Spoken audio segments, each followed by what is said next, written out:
that suck. In fact, so bad that it hurts. Bad movies rule. The movies are bad, but the podcast is worse. Bad movies rule.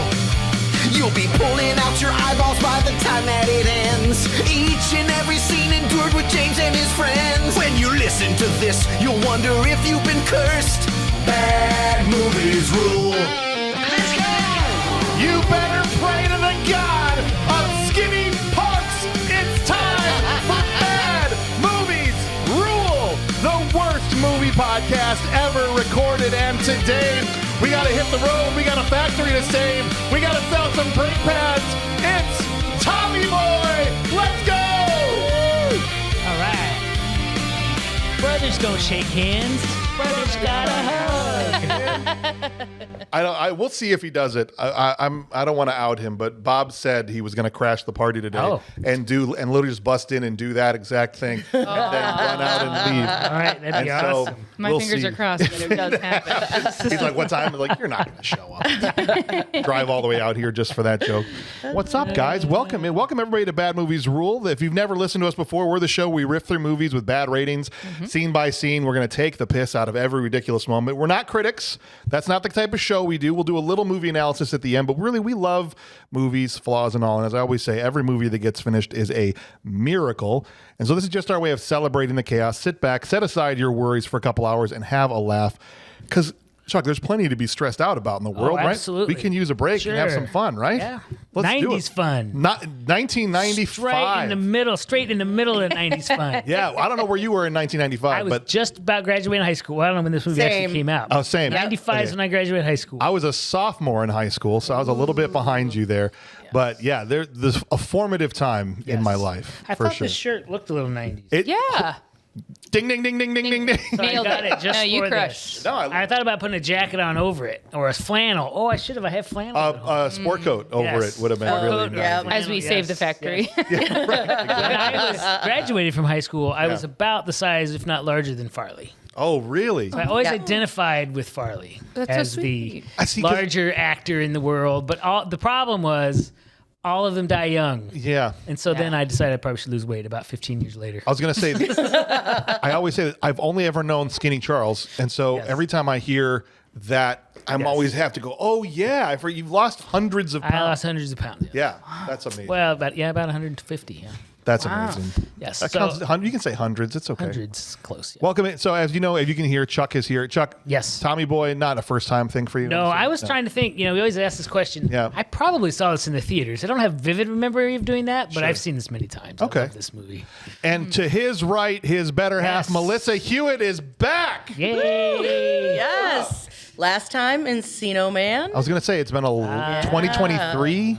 Too long. Is what you said when you came in here. That's a long time. Brendan Fraser. Yeah. And then one of our very early episodes, Galaxy Quest, on the phone from California. Yes. Yep, I was in California with my Galaxy Quest shirt on. Yes. Never give up, never surrender. We were in a really nice hotel in Anaheim. Then. Yeah, we were. Yeah, that was nice. Yeah. Yeah, and so Roof pool. today was going to be Ryan Mueller. Ryan couldn't make it because of the time switch. And so when Chuck said, hey, Melissa wants to come in for the kids' table, I was like, come in for the table. What are we talking about? This worked out well for me, too, because Valentine's weekend. Oh, yeah. She really wanted to do this. So thank you for making this work out to where she can be a part of this lovely Valentine's weekend with me. In this Watch the movie together with our daughter. Yeah, okay. And we've never actually done one of these together, I don't believe. Really? No. Well, yeah, because when I did Encino Man, he was just sitting at the kids' table or outside with our daughter while I told the story of Encino Man. That's like right. my first kiss. Yeah. I remember that now. Okay, awesome. Not with him. And Yeah, that's where I'm like, such a journey. not their first kiss. Right, no, I just mean, but like, so he was out of the room for the last podcast where you talked about your first kiss. Now it's Valentine's Day weekend, and here look at you that. are. Well, if you go on Patreon, you can hear the story of us getting together. Was that on a post show for Encino Man? Yep. Okay, there And you I go. was there because you had your surgery. Yep. And I had to help you get upstairs. There you go. Yeah. Awesome. If that's not love, I don't know Yeah, what there you is. go. That other voice you hear is Rachel because she is back as well. Welcome in, Rachel. All right, Yes, Rachel. thank you for having me. I'm thrilled to be here. Is this a first time for you, Tommy Boy? This is a first I love time. Yes. I love this so much. That's awesome. So, not to give it away, but I was in elementary school. when Okay, this came all right, out. okay. So, formidable time for me, but not that I had any memories of this movie. But yeah, and it did not like come into my universe, on a rewatch when I was in high school or college. And so just passed by until I got this assignment, which I was very excited about. Good. And happy to have watched. I was thinking actually when I was looking up this movie, you don't actually see a lot of Farley movies displayed on like the thread or the watch lists or the suggestions anymore. No, but look, there's only a handful. That's true. I mean, He passed away just a couple years after this. bit parts. Beverly Hills Ninja. Beverly Hills Ninja is one of his starring movies, Almost Heroes with Matt Perry, which I've still never seen to this day. I think it was his last one. We've done a couple like Black Sheep. Yeah. I watched that right after this, which I got something to say about Black Sheep too. But we covered one where he was a bit part in Airheads, right? It was like early, so he's been like here before on the show. And I didn't remember he was in Wayne's World 2. Wayne's World 1. I don't know. Was he in 2?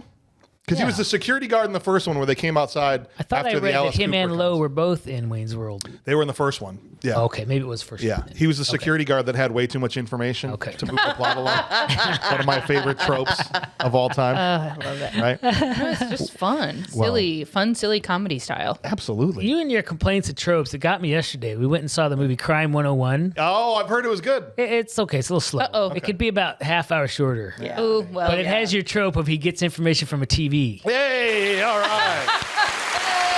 And ever since you said that, and I've been on this stupid podcast, I've always thought of that. And I'm like, dadgummit, James is in my mind again as I'm watching this movie, which otherwise was a pretty well taught, tight movie. But I've heard good things. It's all right. It's a little slow. Well, let's get some vitals out of the way so you know everything you need to know about why this movie qualifies for Bad Movies Rule. It was why does directed it qualify? by Peter Siegel, not Seagal. Okay. It's important. No relation. Not his brother or anything. No, good. No.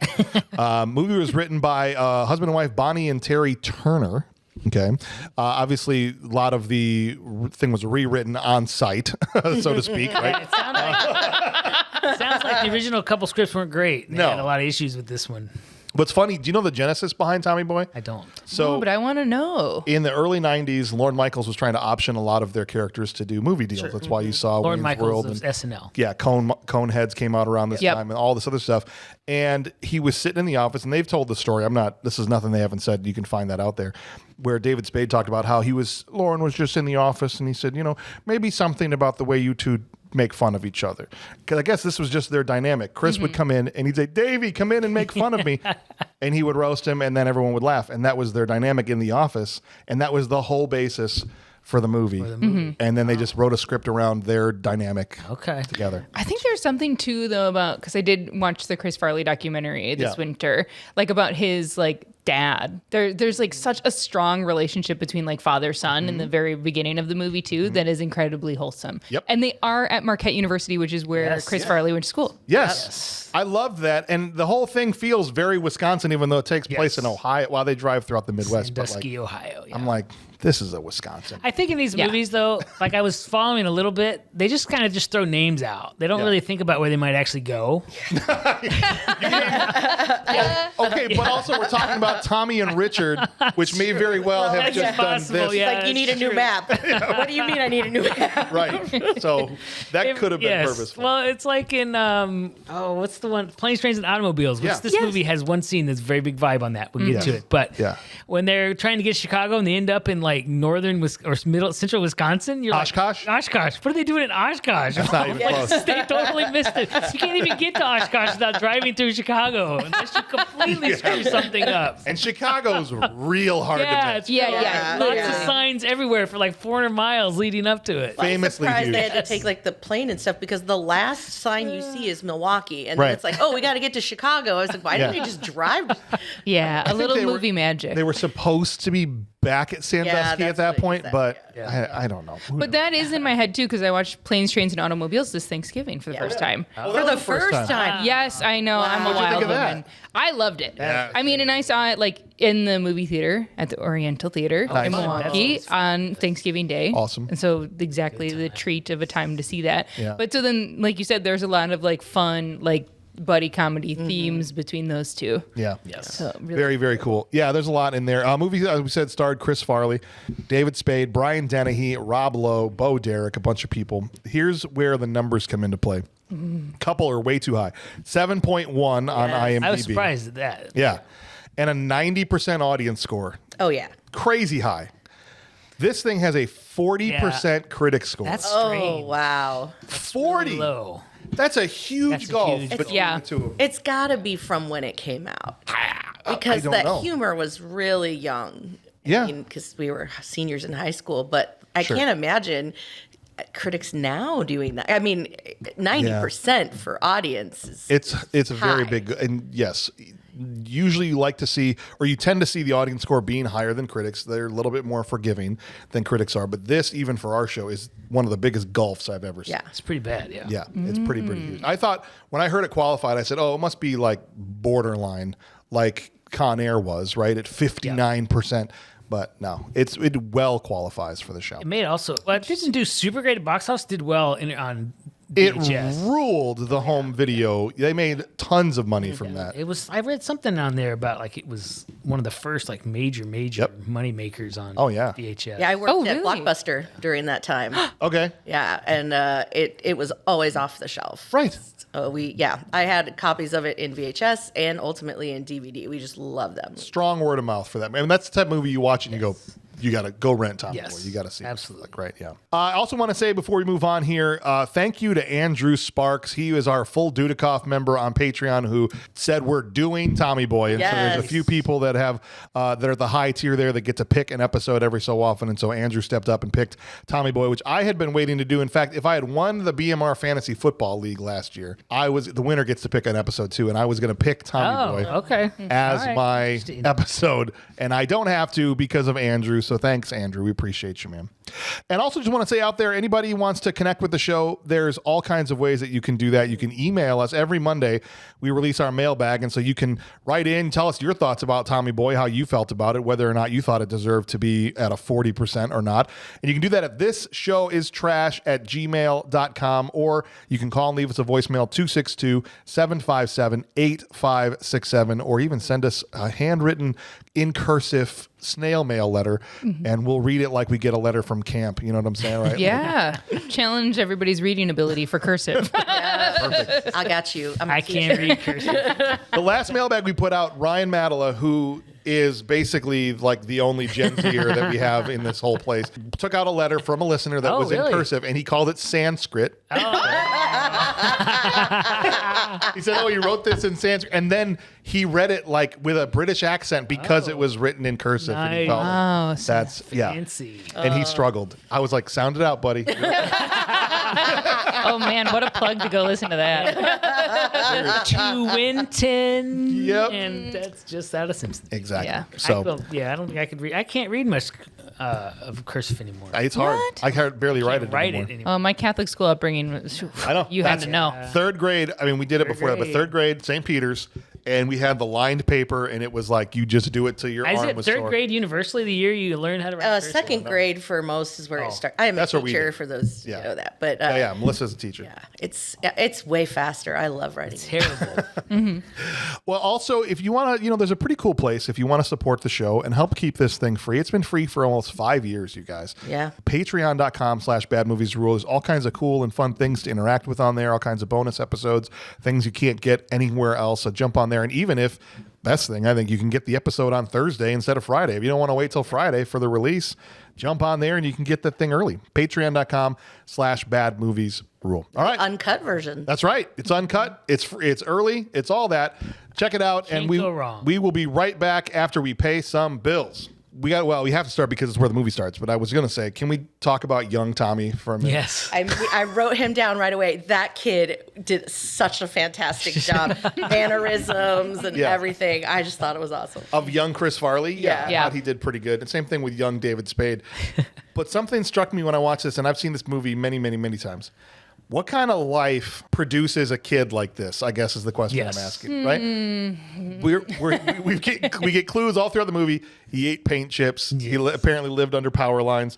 He runs into clear doors.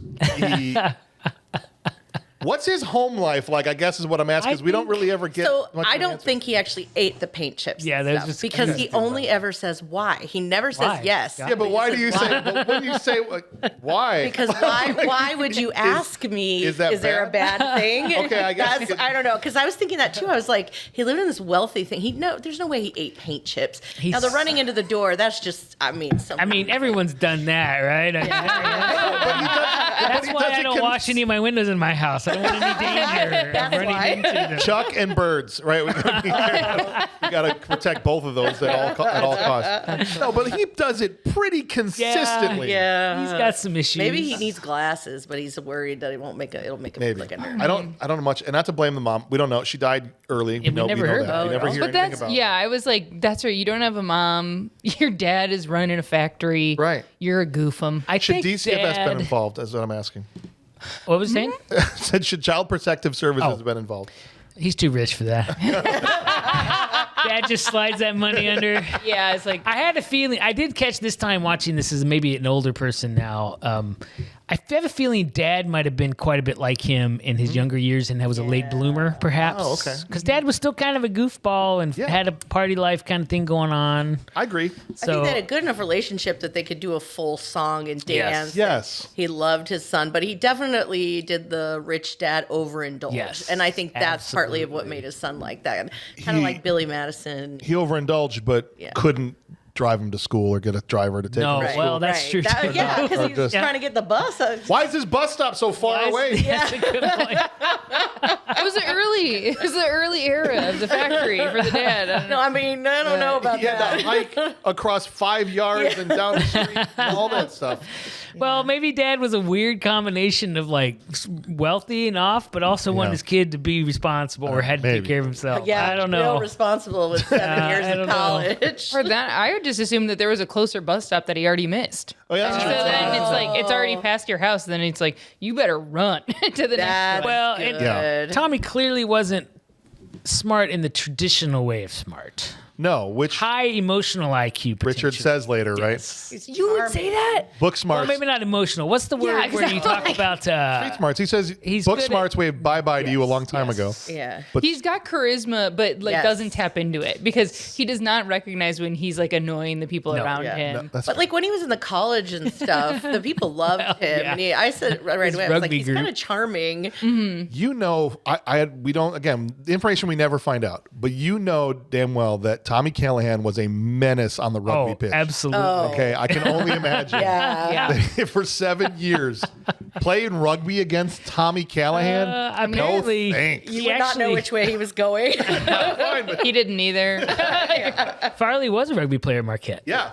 So that might have been his actual Marquette rugby jersey. or Wouldn't that have shirt been he was amazing? wearing? Yeah. That's awesome. I like that. Didn't show rugby players in the best light. They were all kind of pothead, drunk, meatheads. You mean college students? Yeah, Yeah, that's I most. At Marquette. It's an era. When you're allowed to do that and your body can handle it. But I went to a very conservative Christian school. We didn't. all right, that's fine. I'm sorry. No, that's okay. Well, I like how it transitions here in the bus smoke to college and onto Marquette, where he's Yeah, that was fun. again missing a bus. And Yeah. I think you mentioned that last time. If 7 years, a long time. But if a guy can't open an open door to a building, maybe 7 years is pretty good. Right? He goes up to that and he can't. He does. The door is open. We don't know how incapacitated he was, though. At that He point. was, yeah. He could have been a little. He had just inhaled a lot of bus. Yeah. Oh, yeah, bus fumes. That's what it was. Yeah. To But give him the that- benefit of the doubt. That was scene was funny. such a funny setup to be like, this is exactly what this movie is. Yeah. Like you're watching this man flounder against this door that is opened by a tiny bird of a woman 5 seconds later. Absolutely. And hey, he goes in and he passes the test. Yeah. D+. Herbie D+. Hancock. Not a grade they like to give out. I don't know. Yeah. I If was I'd rather give a D-. they don't give out a lot of D+. I'll tell you that. Yeah, you said that. The like Hunger Games of like finding your name on that printed list in front of everyone else. That was the first thing I wrote down. Is I remember that. They don't do that that anymore? No, well, you have it all digital, but Oh, like that's true, yeah. when I was in college, I think my first year there was names, but then after that you were given a number, but your grades were posted on the outside of the classroom. But wouldn't you say now, like all that stuff being digital, it just goes to yourself? Like you're not looking at the entire class's no. grades. You can't see, look at this guy. Look at privacy. Tommy issues Callahan, now, what for an sure. idiot. Apparently, there's some funny names like Helen Keller on that, and some other. Oh, people what? on I didn't that. even I pay it. believe I've that. never paid attention. I've never once paid attention to it. I do to this day talk about Herbie Hancock. Yes, I thought that exact thing. I want your John Hancock It's- here. It's the confidence with Yes. I would also like to say I have no knowledge of whether Marquette is a great school or not. Probably is, but that test did not show very well for a history I test. know, it's like, It was this- he's a senior. Hancock is a senior. This is senior level history, and it's got 3 presidents plus just one name missing. Everyone knows Hancock. Oh man. Maybe he was like in a remedial class or Yeah. something. It's true. A Without a remedial doubt. class for rich kids from But the immediately, Midwest. you know, right? Herbie Hancock is a real person. Who is Herbie? Who's her? Shut up. I Really? know- yes, he's a jazz musician and band leader. Oh, there you so go. I And told a you father right of the away. country. Don't leave that off. Oh, and the. Okay. Okay. One I of the was like- founders of, Yeah. the United States. I said that to him. We were watching. I was like, "Oh yeah, he's a real guy," but I don't think he caught on. I don't think that I caught that. Oh, I didn't. I just thought he Okay. just thought That's it up. pretty Okay. funny. But that's impressive that you think he's taking a senior level class at graduating Well, that's after possibly 7 years. true. No chance he's finishing That out is credits of true. like Yeah. taking Yeah. how to build an aquarium. Underwater basket weaving. That does happen. You're right. You're Yeah. right. Okay. He takes a plane home, and this is where we meet Richard out on the tarmac at the airport. And he took the wrong plane. He was supposed to be there that morning to meet his father, who's not there anymore. I assumed hungover and missed the flight. Probably. Oh, wait, was this? We missed the scene. We when missed he's the in scene with the frat boys. frat Oh, boys. that's right. And he's Sorry. talking to all of them, and he. What does he drink? One last drink, and he falls head first into the table. Right through the table, yes. And they were on a stuntman to do that. And I was like, no, I'm doing that myself. That Doesn't came need from us. SNL, right? Yeah, he went that through was a a bit. table Yeah. at SNL. Oh yeah, with the down by Matt the Foley, river. the motivational Yes. speaker, Yes. in front of David Spade, Yeah. who couldn't keep a straight face Face, during the yeah. whole sketch. Oh yeah. He's like looking up into the like the Yeah. I think there's a couple breaks in this movie for Spade too. actually. 100%. He would sandbag. And this is, they all tell the story. Sandler, all these guys. Farley would sandbag at dress rehearsal and then do it 4 times bigger during the live show to get them to break, which would piss Lauren off because he Yes. gets mad when they break. Yep. And it was it's all he wanted to do That's was so to funny. break people. That's hilarious. Yes. That is funny. I love it. All right, he meets Richard. He's not able to fake a phone number to explain why he didn't call again. This guy passed There a college. niner? No, Did he it just go 7, was a 8, 9? cordless. 7, 8. 6, 7, 8, 9? He also picks up his luggage, which is a garbage bag Yeah, wrapped yeah. in That's what I'm scotch saying. tape. That's why I had all these questions about his upbringing Yeah, I know he's raised by a guy is like a blue collar guy. So I get the garbage bag full of fumigated clothes or whatever. It's a lot. Okay. Yeah, Dad maybe was a little absent. But it's Took it as he lost everything. it's a glimpse. Yes, this is what he had left. Yeah. I took it as like he's letting his son do the best that his son can, and this is it. Yeah. You know, like, hey, yeah, I'm traveling with a garbage bag, and like Yeah. that's good enough. Also, though, we're talking about family life. Crazy to me that you wait till your son comes home from college to be like, I'm engaged to a woman. Yeah, I got a surprise for you. Yeah. Yeah, Maybe it just happened. I got the vibe from Beverly that it might have happened that week. that's possible. You know what I mean? Yeah, I Maybe. guess. And you do find out it is a scam. And Yes. Which like makes a little more sense maybe, but I was But like, you're 100% right. Right. I mean, it could explain his parenting. Also, I'm Not maybe, involved yeah. at all in his son's life information. Maybe not like suitcases or things, son.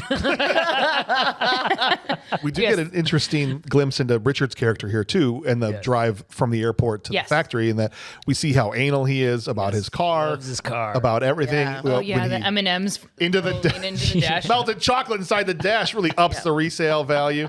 All I could think of though was that huge bag was only 69 cents. Oh, Did you see it was written on there in 69 cents. Sharpie? I was like, wow, that's And I cheap. like Tommy's response. It has a candy coating. Didn't know that. So it should be all right or whatever he says. You're the one with the brain's got a gel on it.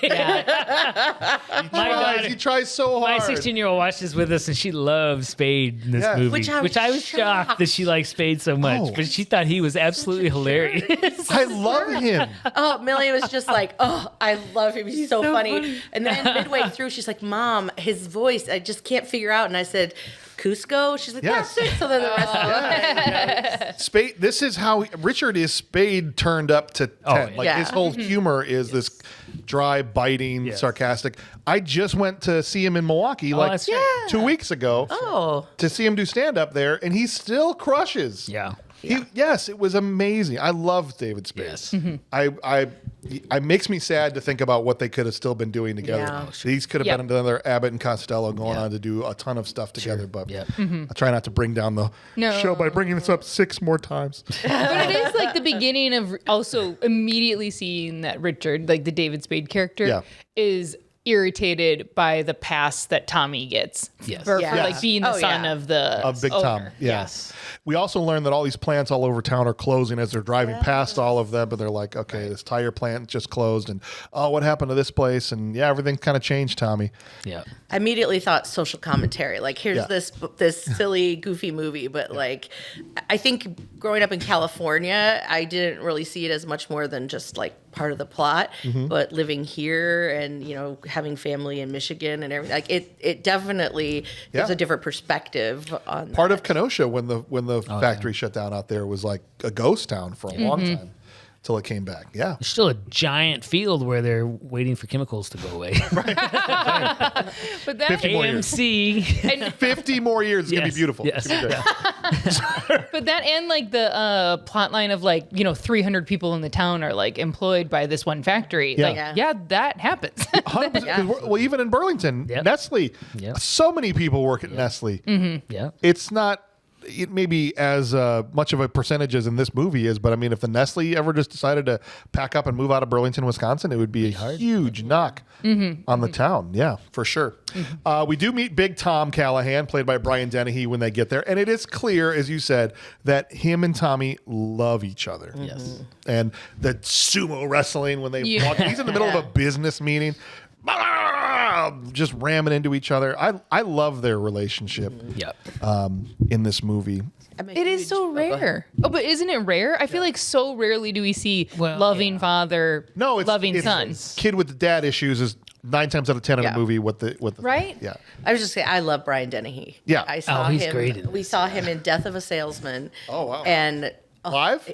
yeah. Oh, wow. Yeah, just sobbing because he looks a lot like my grandpa, like Brian Dennehy does. Yeah. And oh my gosh, but he was so funny. You have no idea that he would be this comedian. It's especially the physical comedy he does. You wouldn't expect him to do that at all. I don't know if he ever does do that in any other movie, but he really does it in this. The other thing that's interesting is he clearly loves his son. He also knows his son is a complete doofus. Yes. But loves him anyway. Like he's closing his eyes on everything. Like he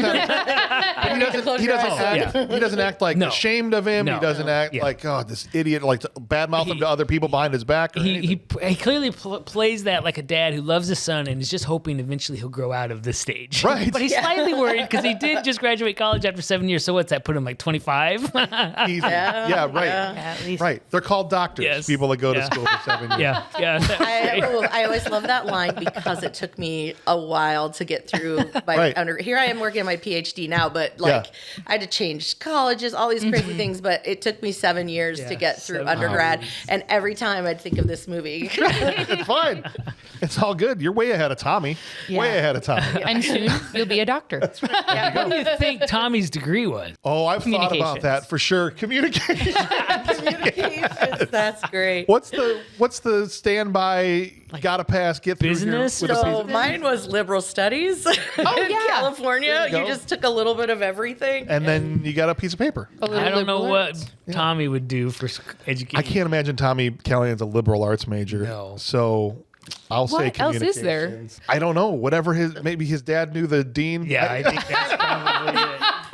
He sold them some brake pads a long time ago. I don't know. The liberal studies, like I said, you take a little of everything. Yeah. So I could see Maybe. him doing a history test at that phase. Maybe he had to take All right. Maybe rhetoric, philosophy. philosophy. They're like, he's so brilliant. Think of philosophy. At this, I can imagine Tommy in a. You see, There's a butcher and like no, it's got to be your bull. Aristotle, Pinocchio. He's so cool. You're not even going to believe how cool Socrates was. Yeah. Yeah. Did you ever remember the Chris Farley skit on SNL where he would just interview? It was the Chris Farley show and he'd interview people. Yeah. And he had like Yes. Paul McCartney and these major stars on there. Yeah. Ooh, And he I gotta just look this played up. like the nervous version of himself. And so when Paul McCartney's in there, he's like, you remember when you wrote the song that all you need is love? Do you remember that? Yeah. yep. That was awesome. Are you that was just the best. The best. And it was the whole interview would be like. Here's all right, at this point in the movie, as I'm now looking at it, trying to look at it through a new lens, I'm saying we've seen all these things that Tommy's clearly screwed up. But I like that at this moment, this is where we see as they walk through the floor now with the money guys, the bankers, and all that, we finally see what Tommy's actually good at. Yes. Relational.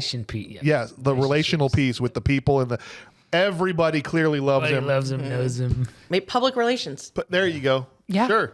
But Yeah. he can interact with and be warm with people and know people and read people and all that stuff. So I think he's very good at that. I love the scene where he meets the guy who's shining, Buffing, yeah. He's like, "Hey, what are you doing? You used to be there." He's like, "Oh, I'm doing this now." He's like, "Can I have it go?" And he shoots it. But the guy doesn't get mad. He just goes, "Ooh, look at that distance." Yeah, You got to imagine Tommy has been there since he was a kid. Yes. Yeah. Oh, yeah. And so this is par for no one blinks an eye when he Yes. comes through here. No, right? yeah. Well, he worked at the loading docks every summer, which also made me think his dad would be a good dad. Of like, you need to know this business inside and out. Well, he goes down the line of my father ran it, my aunt took over, and someday my son will run then it. So he's Tommy- got Yeah, that plan. He is. Tommy's in the half door. Yeah, that's funny. Clearly, he plans to hand this off to him Yes. at some point, Yes. right? I'll say it was at this scene I was saying, I think he was attractive. I love it. I would not have said that maybe when I was young, but Farley? I was like, because I remember thinking You did like, marry me. I did.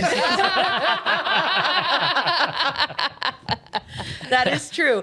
But like, I think when I saw it before, I was like, why would that girl like him? But of course she would. He was cute, and he wasn't as big as I think people. As he could got, be. I mean, Oh yeah. but like as he it- But got we older. gotta talk about that because, like, he's a size that in 2026 is 70% of the population. Sure, Yeah. sure. Like, and he's not that big. no. Well, 70% probably that back then too, but it was just okay to just call. But we didn't see everybody every day on social media and Oh, all yeah, that yeah, time. that's either, true. Oh my right? gosh, So yeah. There wasn't a lot of big actors. Yes. That's probably what was working against. That was still at the stage when he did the Chippendales dance with Patrick Swayze. And I mean, sure, he's a bigger guy, but I mean, I just felt like the whole time I was like, you know what? He really is. He's cute. I can see why the girl would like him. He's charming.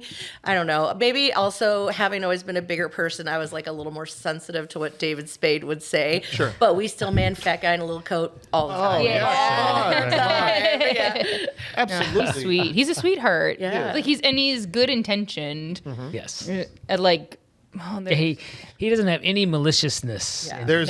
There's a sincerity to Tommy Callahan that is out of style right now. Oh, for right? sure. Everyone This whole wants movie to be- is out of style. You have to be ironic or winking or whatever, Sarcastic. sarcastic, and sincerity is Yep. all throughout this movie, and it's part of why I love this. Well, movie. all of those movies, you know, basically Billy Madison, all of those all had that sincerity underneath it. They were all goofballs, but they were good people, and they were trying to do good things overall. Tommy Boy, similar. Happy Gilmore, And he's- Waterboy. Yeah, and he's Black having Sheep. a blast everywhere he goes. I should be so lucky. Right. Yeah. They're showing the money guys the new brake pad division that he's opened up to save the company, and Tommy's doing karate with the assembly line starts coming through, and he's just I would look at that and I go, that's just a man enjoying his life. Yeah, although I love it, right? He's having a blast. yeah. although that's true. He's 20 some mid 20s though. It's a little Yeah. But he's not not responsible. Like in that environment, like you know your dad's handling stuff. Yeah. Like Well, that's I true. could see these guys doing that. Yes. I said that was his audition for Beverly Hills Ninja. I think it also it kind of subtly sets up the bank is never going to give them money if Tommy's the guy in charge because the guy saw him do that stuff. I was checking the specs on the end line for the rotary girder. He almost hits a couple of them. as he's walking around too. Oh, you coming off fast. Right. Yeah, it's good stuff. Tommy also gets a new office, and why not? Why With a not? window. He's been here 5 minutes. And a as fridge Richard where said. I can put lots of soda. Yeah. And some Not a carrots and six-pack of beer. vegetables and yogurt. Dad's He's anything you want to keep cool. He's 25 years old, and he's acting like a 15-year-old. Let's get a 6-pack of soda in here. I thought that was because you can't drink on the job. I think it's more him still acting like a child. Oh, like he doesn't want his You dad know, to think his dad to think he drinks beer beer when he's doing upside down bong hits Yeah. in Marquette with his rugby friends, right? Yeah. It's great stuff. He is then taken home, as Rachel said, to meet Bo Derek, aka his future mother-in-law, Yes. out of nowhere. Yeah, she's You know just that in the was pool. the scene though from 10. Dad, she's like a 10. Yeah, right? and Yeah. he'd never heard Is of this it. a I was big like, movie? I don't that's know anything the about 10. classic scene of her coming out with the bathing suit and the cornrows. Yep. So I heard my dad was obsessed with that movie and Bo Derek. Bo Derek. Well, I can see Bo Derek. Yeah. I don't know about 10, but I read in IMDb that her husband was so jealous he made her cut her hair before they started filming. Really? That's why her hair was so Why her short. hair was Yeah. hideous. Because of the script, he didn't like what was going to happen. No, he didn't want anyone looking at his wife. Well, she's in a bikini in Right. 25% of the scenes she's in. right. Well, the hair, I don't know. Dang. Yeah. That- Needed a more I did not know about That's a that. little So controlling. she was worried about the guy was worried that she was going to leave him for Brian Dennehy Maybe. or Chris Farley. Rob Rob Lowe. Lowe. Oh wait, she was going to be Yeah. hanging out with Rob Lowe. She did make Okay. out with Rob Lowe a few times. All right, I take it all back. That is a handsome man. He is. Yeah, yeah. He stays he's Yes. still handsome. I think as he might look 30 better older. years ago. Yeah. It just is. saying. I, He yeah, was because I haven't watched any of his like early stuff. So this is the youngest I've ever seen Rob Lowe. Oh, okay. I really got introduced to him from Parks and Rec. Yeah. He's But great. My daughter What a loves heartthrob. Parks and Rec, and she loves Outsiders. So it wasn't until watching this she goes, I just realized that in he's Hearts. the same as Outsiders Yeah. and in Parks and Rec. So All of those guys are the same age. Spade, Yep. Lowe, Farley, they're all 30s. The love interest is like 31 year younger than them. Michelle. Yeah. Michelle. And Lowe had just played the bad guy in Wayne's World, Yeah. like just a couple years before. in those were another his Saturday Night comebacks Live. after the sex tapes. Yeah. Ago, which Oh, I read forgot about that. Oh. Yeah, because he was out like persona non grata. But I found out, I don't know if this will make it in the episode No, or not, sure. was that because it was a sex tape. And I remember having to do with an underage girl. But whatever state, they were in the South, he didn't know. One of the girls was in her 20s and this other one was 16. The age of consent in that state was 14. And so, but if It wasn't. you were He wasn't in trouble with the law, but scandal was it the was reputation. That, Yeah. the law, that was illegal to film, for that, and so he was in okay. trouble. And then Okay. he had his other drugs and all of that. But I just remember growing up, it was like, oh, he had this. Yeah, Well, he made and, it. yeah, and then like I missed that whole season. So I only like know him. I'm like, oh, a man from Parks and Rec. Oh, a man. But then also I was reading and I'm thinking of it was like Clint who was like, we don't do any research on this show, so you can cut this out too. But Clint doesn't do research. But Rob Lowe is like not credited in the film and did it as a favor to Yep. Chris Farley, He which did. I thought was really interesting too. Yeah. So when you look at the IMDb, he's like Go way down. way down, marked down as something else, even though he played this prominent role. And then I looked into that, which I thought was really interesting. And he's asked about it a lot. In a lot of interviews, when they talk about his career in general, they always bring up Tommy Boy, and he's always happy to talk about it. And he loved the experience doing it. And so interesting that he wasn't credited at all. Yeah, it's something about like contractually where he was like committed to something else and so was not able to like do both. But being as this like favor to Chris Farley, which I think to me is a credit, I imagine, to a friendship, Yes. a genuine friendship. Yeah. which is really cool. Very, very cool. Because the first really foray into comedy for Rob Lowe was Wayne's World. Yes, and they used to fight over him, Chris and Dave. Basically, Dave tells a story that if one of them was hanging out with Rob Lowe too much, the other one would get jealous. And so Chris would get mad the next day at craft services, would be like, what'd you and Rob Lowe do yesterday? Oh, that's right. They got in a fight over that. They did. They got in a big fight about it. He actually pushed Spade or something. Yep. Yeah. Because they were fighting over Rob Lowe. I mean, I would too. So basically, these guys just for themselves on this movie. Yeah, pretty much. Yeah, pretty much. Yeah. He does meet his brother here also, which is where we get the 30-year-old iconic children. line, Rob Lowe sticks his hand out. Yes. And, brothers don't shake hands. Brothers got a hug, man. Said that one lots of times back in the day. And yes, and then he takes his brother, and again, out for a very Wisconsin night on the town. And I'm like, this is supposed, maybe Ohio and it's probably Wisconsin the same way. have some similarities. Yes. But when I wrote this out, I'm like, this is Wisconsin. Late night mini golf. These are the options he gives them. Yep. Go to the livestock auction and cruise the 4-H babes. Yep.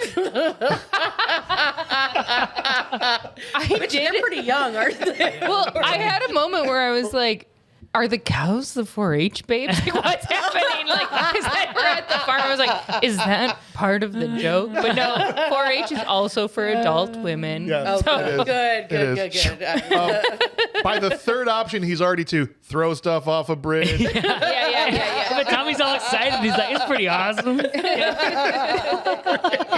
And then they settle on cow tipping. Cow tipping. Of course.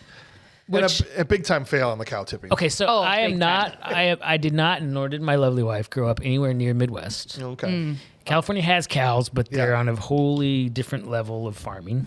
Yep. Poor cows, by the way. Cow tipping is not real, right? You can't actually cow tip. No. So it was a thing that we did, a real thing. I mean, not me personally, but people would talk about it and would go and do it, and it never worked because you can't do it. They're huge. They weigh Yes. tons. Yeah. And they don't just tip over. They move like that one did. They'll just be like, Yes. no, what are you doing? Get away from me. So it's like a joke. It's like snipe hunting. Exactly. No, I didn't know this until I moved to Wisconsin. Yes. I thought cow tipping was real because, you hear people talk about Oh, sure. Yeah. They just push them over like those fainting goats.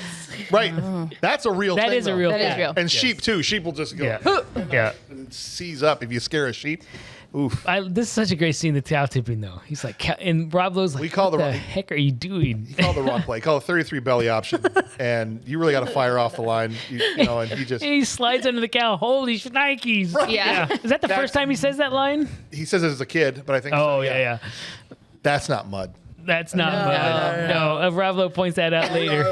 But I would be terrified, too, being under a cow like that. Oh, man, it's going to. And then they all start taking Oh, off, yeah. and Rob Lowe falls down, Yeah, too. our daughter was like, if they stepped on you, you're gone. Yes. No, Yeah. and imagine the cows, right? Yes. Like, this giant person is over here trying to knock me over. We got to get out of here. That's They start such a to funny scene. stampede. The guy comes out, get off my property. Yeah. And here's where you hear Tommy's sincerity. I'll save you, brother.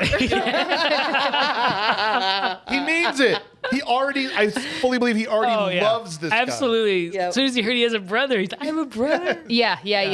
No, that's a part of it too, where you're just like, oh man, he's just looking for connection. Because the idea of having a brother and then this man he knows nothing about has arrived, Yeah. and he's like, this is the best day of my life.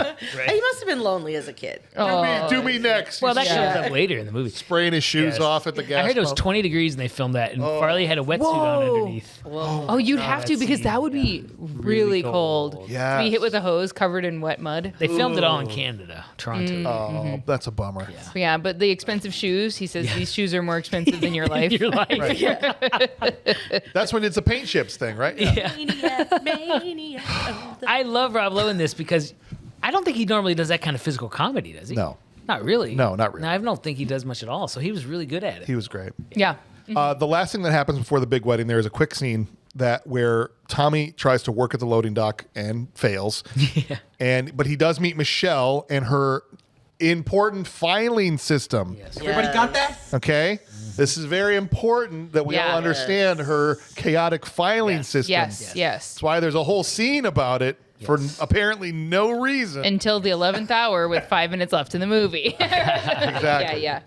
All right, but the wedding. Let's do the wedding. Oh, go ahead. Oh, right, because the loading dock thing is actually his first chance at like attempting to improve efficiency. Right. And then he goes down there and doesn't understand what a state code is. Columbus, Ohio, and Columbus, Georgia. Wonder Boy. But he worked at the loading dock. He must have just worked as like. Yes, box A Muscle, goes to yeah. where box B Right, is, right. and he can do that. Yeah, But for yeah, sure. but that is when we meet Michelle, which he went to high school with. Yes, they went. He sat by her in history class, right? I love too how all of his classmates are all professionals. Yeah. Like she's working in a professional job. The cop, as much of a jerk he is, he's still a cop, right? Right. He's been a cop for a while. The other guy's a trash. Oh, sorry, I'm thinking of the Burbs. No, No, he was a cop. His friend or her Yeah, because brother. the one It was her brother. they would He used steal to hang- donuts. Yeah, it was Yeah, the right. Burbs. I'm thinking of That's the trash man. But yes, in this movie, so all of them, because they're like in their mid 20s, right? They've all Yes. moved on, got jobs, have families, probably even. Yes. Well, that one guy does have a family, and he's just graduating college. He's just now getting into the world, right? He's almost 30. Yes. Okay. He's on the other side of 25. At the wedding, the boys, Big Tom and Tommy, have a heartfelt moment, right? Where he says, I just want you to be happy, Dad. Yeah. Before Richard comes in and ruins it. And then out into the party, and the party's just kind of happening. There's like kind of a montage scene of you hear the singer, I know you want to leave me, and everyone's jiving and having a good time, and it's great.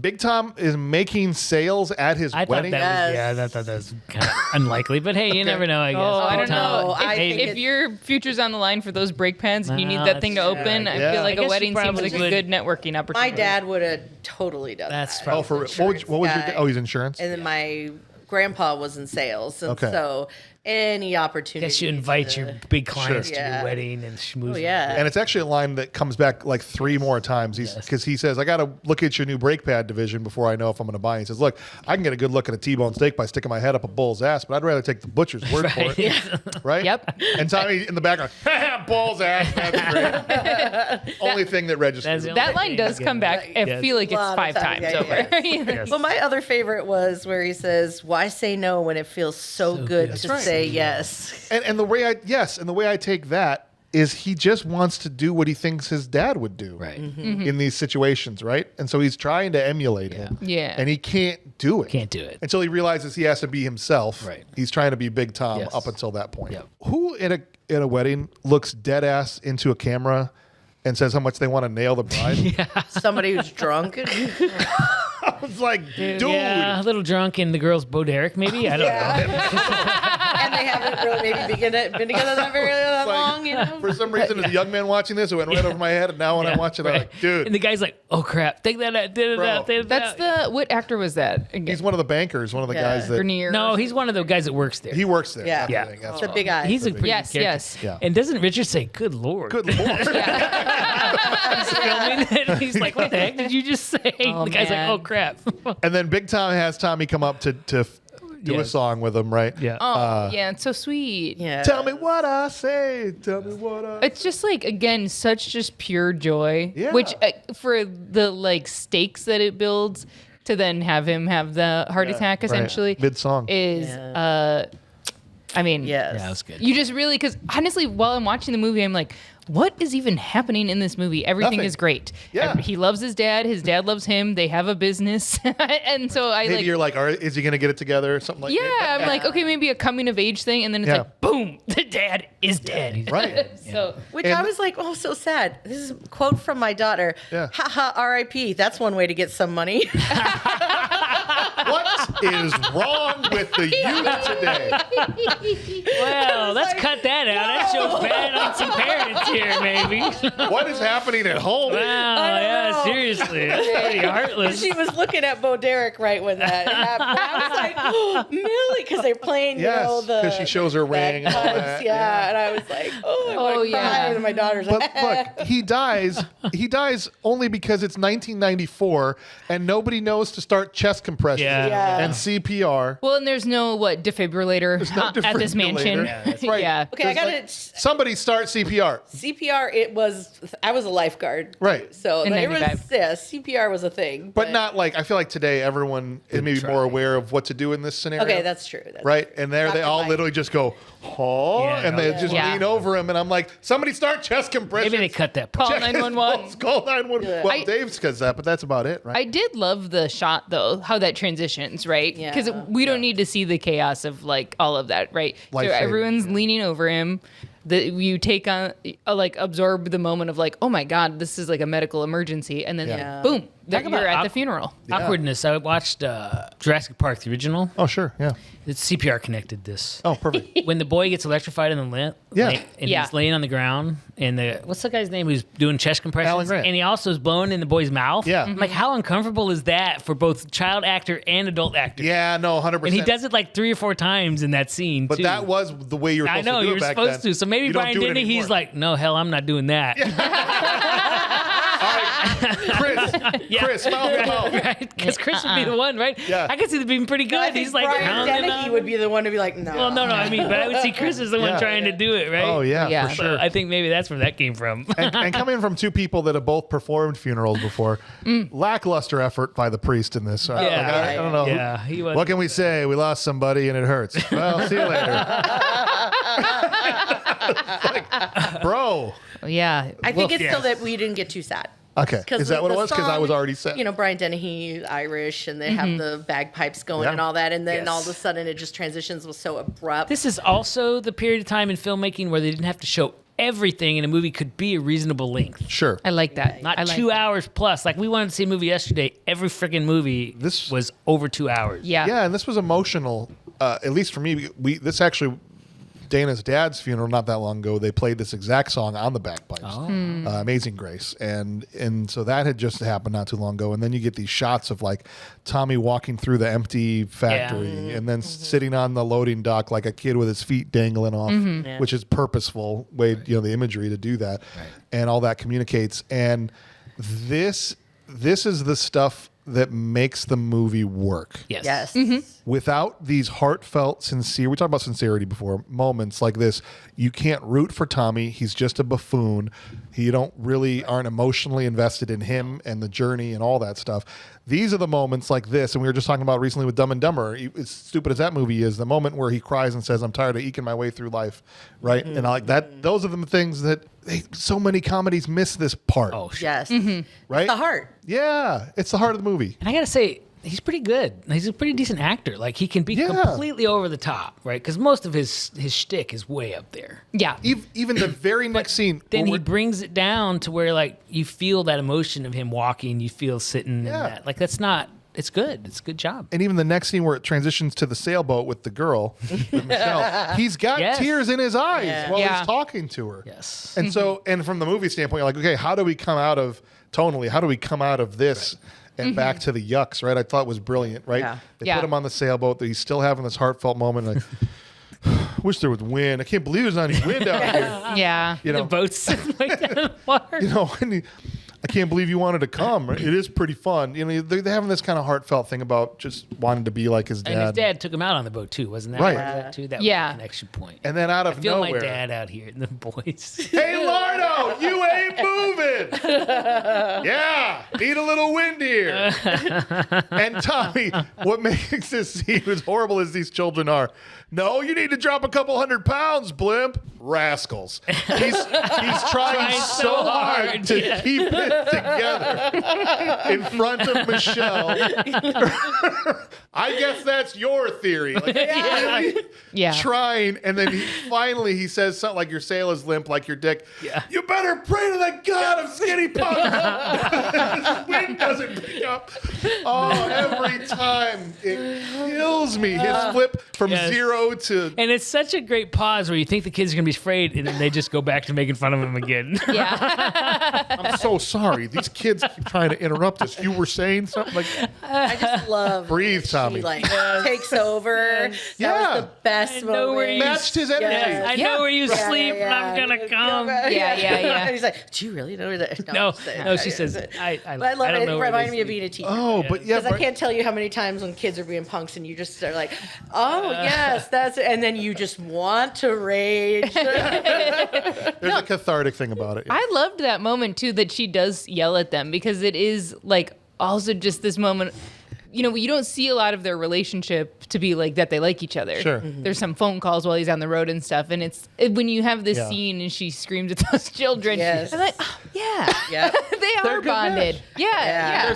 We skipped it, but during the wedding, there's a little scene where they're on camera where he calls her the prettiest girl in San Francisco. Yeah, which is So so they're sweet. like, late. There's not a lot of time because most of the movie he's gone. Right. They got to do a lot of work in a short amount of time. I thought they did really well. I thought so too. She has such a great line there. I swear to everything holy that your mothers will cry when they see what I've done to you. And I love the boys' response. They run, but they like run to the wall and they realize they're running the wrong way. They turn around, the kid's hat falls off, and Yes. Yes. Book it, up the man. step behind him. It was so funny. And then one of the best scenes in the movie here is now the big board meeting. They got to have the come to Jesus meeting Yes. about the business. The horse. Right, going and Zelensky has an offer here. Well, just what's happening is Ray Zelensky is Dan Aykroyd's character, and he's the big Midwest conglomerate. He's the big boy, the Walmart in the swimming pool full of little mom and. But also claiming to be for the everyman. Yes, very important.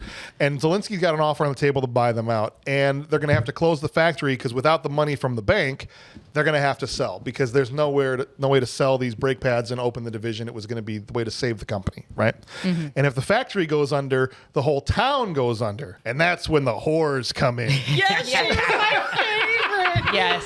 Oh, it cracked me up. She's so funny. Now you just know that guy's life has been a living hell for 50 years. that little snippet we got is his whole existence. Yes. Anytime they talk about anything, you know she's bringing up the fact that he saw a whore. What did he say back during the war? Prostitute. Yeah, during the war. He visited a prostitute during the war, Yeah. which I appreciated, like, because the comment alone, comedy. Right. Like, Yeah, you don't yeah. even need any further backstory, but she hits it again and Yes. maybe Yes, even a third time in that scene, yeah, and then yeah. he's like, visited a prostitute once during the war, and I'll never live it down. And even Spade the third time goes, I kind of like her idea.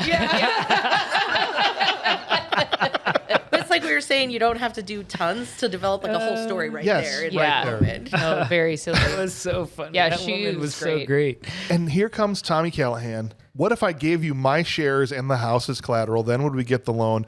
And he's willing to give up his inheritance if it'll save everyone's job. What a guy. Mm-hmm.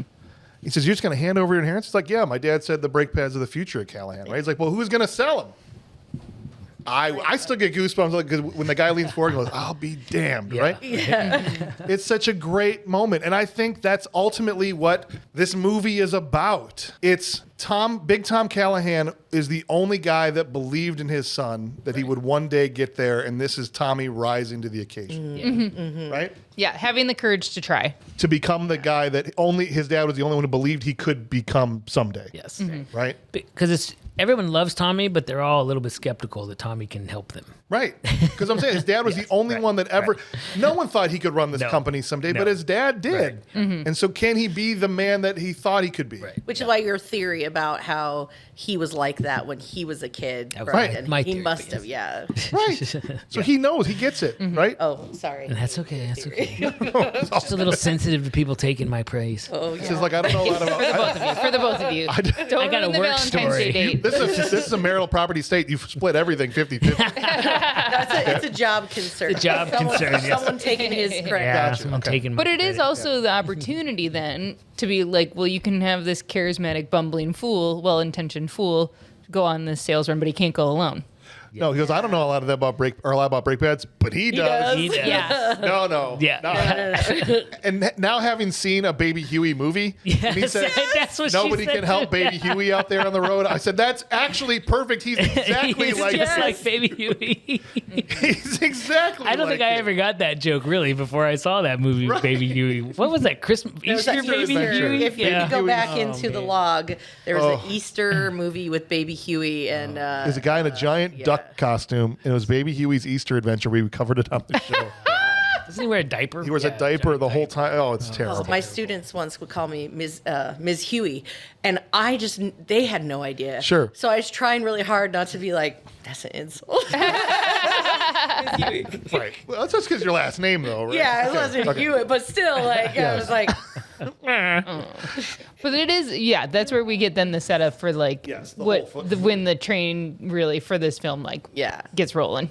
Who doesn't love a road movie? Oh, yeah. It's yeah, so yeah, yeah. fun. Isn't it? That's again because I had just seen Planes, Trains, and Automobiles. I was like, All right, here we go. Right. And our Dumb and Dumber is a road movie too. Yep. We just talked about, like, there's all kinds of other ones. but- Cannonball Run. Yeah. Oh, yeah, well. There's something about a road trip movie where there's like this full road momentum to it. Oh, yeah. And like this shared experience that they all Yes. live together. I love a road flick. Or even Emperor's New Groove. Yeah. You know? Yeah. Same thing, right? Yeah. Absolutely. Super fun. Super fun. They Poor car. Yeah. Oh, yeah. what kind of car even is that? I forgot to look it up, but Plymouth. He says it actually. beautiful car. It's a Plymouth something. And he's all concerned about the 440. resale. Put a Yeah. bigger engine in it. Hang on to something this cherry, right? That's right. Yeah. Their first sales stop. Now, you guys have said some of your background as it relates to this movie. I was in sales for 15 years before I got out of corporate America. yeah. And I would do sales calls where I would literally go into businesses, just like Tommy and Richard here, and have to sell business owners on a variety of different things. Financial products at that point, but still. I felt so much of this in my soul when I watch it. When he's trying to hype himself up for his first sales call, I gotta do this. I gotta do it. It's gotta be the one. And he's walking. I don't take no shit from anyone. He's like trying to pep talk himself, right? Yeah. It's a clip on. Like, okay, are you sure? And he's just a bundle of nerves. And he says, all right, remember, we don't take no for an answer. What do we take? We don't take no prisoners. We don't take no What do we prisoners. take? Yeah, We don't take no. No for an answer. Okay. And then the second he says no. Yeah. Okay. But that's very real because, especially yeah. your first Oh, time, sure. you just want to get out of there. Yeah, you're just so uncomfortable. Like Gotcha, being- thanks. Yes. I won't waste your time anymore. Right. I know this in my current job. Yeah. My boss tells me when you go in to see someone, try 3 different attempts to see them that day, and if they don't, then you can leave. Then you can but go. if you they just the first time they say no, you walk out. You need to try a few more times. Yeah. It's not so hard. easy, It's not easy. No, it's hard. It's hard. especially when someone has dementia. I can't imagine it's even harder. They get the first guy that says maybe. Yeah. You're like, what? Yeah. And Tommy doesn't know what this to is do. the most painful scene. But it's just because I know. he doesn't know how to sell. It's so painful though. So he does Yeah. like later. He says, "I've got this pretty pet of a sale. Like I don't know what to do with it. Now it's I a know. possible sale." And he goes off the rails. This is so cringe. My daughter's even like, no. And he ends up destroying property and lighting Lighting things on fire. It was because also those are like model cars, right? Yeah. So Yeah. he made those, Yeah. painted those, Yeah, Yes. probably. glued them together. That's what I pictured. But- What was on his yes. desk there? Yeah. What's also super painful is, he got the guy. Yes. When he's like, right in front of the Right. thing. And That was then close. if he stops right there, You're good. and he goes, our brakes will help. And then he takes the other model. Yes. And he's like, if you don't, you're like, no, Here's Tommy, what don't. happens when you drive with Don't. the other Do guy's it, and brake you can pad. see- And he shrugged. David Spade tries to grab him, know, and he he does. yanks his Yeah. arm away to keep going. This is improvised on the Oh, spot obviously. It's by so Chris great. Farley. Oh, well, because then he lights it on fire, which is Yes. like, I mean, it's horrible to smash the property and then to light a Well, fire yeah, in and an he's office. talking about burning children. Burning. Then he role plays the ambulance. Yeah. Ambulance gets up. Oh my God. he's mid fantasy. He's totally lost. Yes. Yeah. not on the Forgotten where plane of he's reality at. What he's- that yes. everybody else is at, and he's great. playing this role. And this guy is playing it great. He's just watching all of this unfold with horror, and then he just says, "Get out." Yep. Don't Yeah. they go like, yep. Do you validate? Yeah. No. No. Oh my gosh. Yeah. David Spade tries to blow it out twice. Yeah. Yes, he does. He does. What was that thing though that lit on fire? It's a The lighter. roof. It was a It was cow. like huge. I It think was the bottom of the lighter. car. Was all that was left was No, the you're frame. talking about it was a lighter. It's old No, they fashioned lit it desk on. lighter. Oh yeah, he's a desk lighter. Big old desk Yes. Who lighter. needs a desk lighter? Well, Well, you're smoking that's- cigarettes. Back then, you'd have ashtrays Fancy. this big. It was like a too, yeah. 30s Art Deco one too. It's pretty nice. Oh, so great. So they stop at a gas station, and he makes Tommy do the gas as his, quote, penance for the puppet show back there. And he goes in, and the gas station attendant is another great little moment. Yes. And I'm on Richard's side here. The guy is an unnecessary dick. Yeah. to him, Yes. right? We're trying to find Davenport. It says it's 22 miles. He's like, get a new map. It's like, well, you say it's on the map and you're really smart, and yet it's not on the map. That's weird.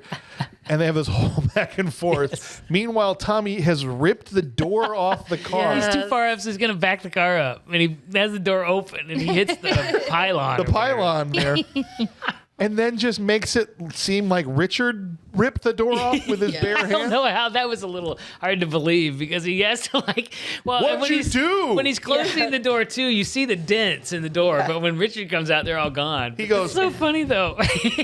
Yeah. I mean, a little spot off and the whole door comes out. I do think we get a little bit, maybe the paint chip thing, because he gets gas on his finger and he smells does, it. yeah. And like my uncle, who's like a few, what do they say, crayons short of a whole box. Yeah. He would sniff. He'd get up on a tractor and would unscrew the gas part and would sniff it until he passed out and wet his pants, and then would climb back up and do it again. So he would huff gas. He's an original huffer. Essentially, Dang. I mean, ultimately, He invented became an it. arsonist. Yeah, I was gonna say this. You gotta be the You arsonist. don't say.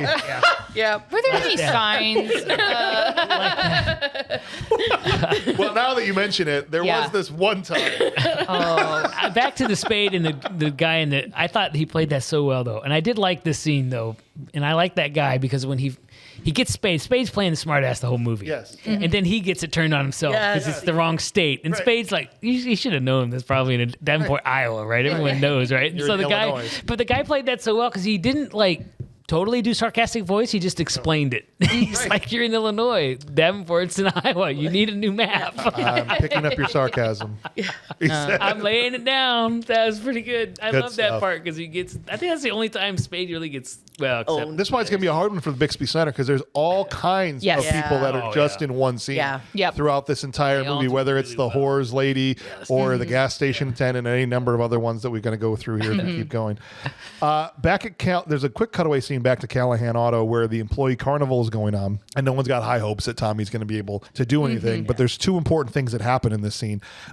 There's a moment where Bravo is complaining and she smacks him or something, but Bo Derek does, and says, if you're going to act like a child, I'll treat you like one. But if you want to act like a big boy, Yes, I wrote so grossed out. but then he says the kiss, they make out, he goes, naughty mommy, and she says, don't say that, it's creepy. that, I'm like, it's what you just said was creepy. Yes. That was way worse. And we also now, am I remembering correctly though? In that scene where they are kissing, does Michelle see them? She sees them walking, but she Yeah. doesn't witness the kiss kiss. until Okay. later. Suspicious. She Okay. she clocks that they're together, Yeah.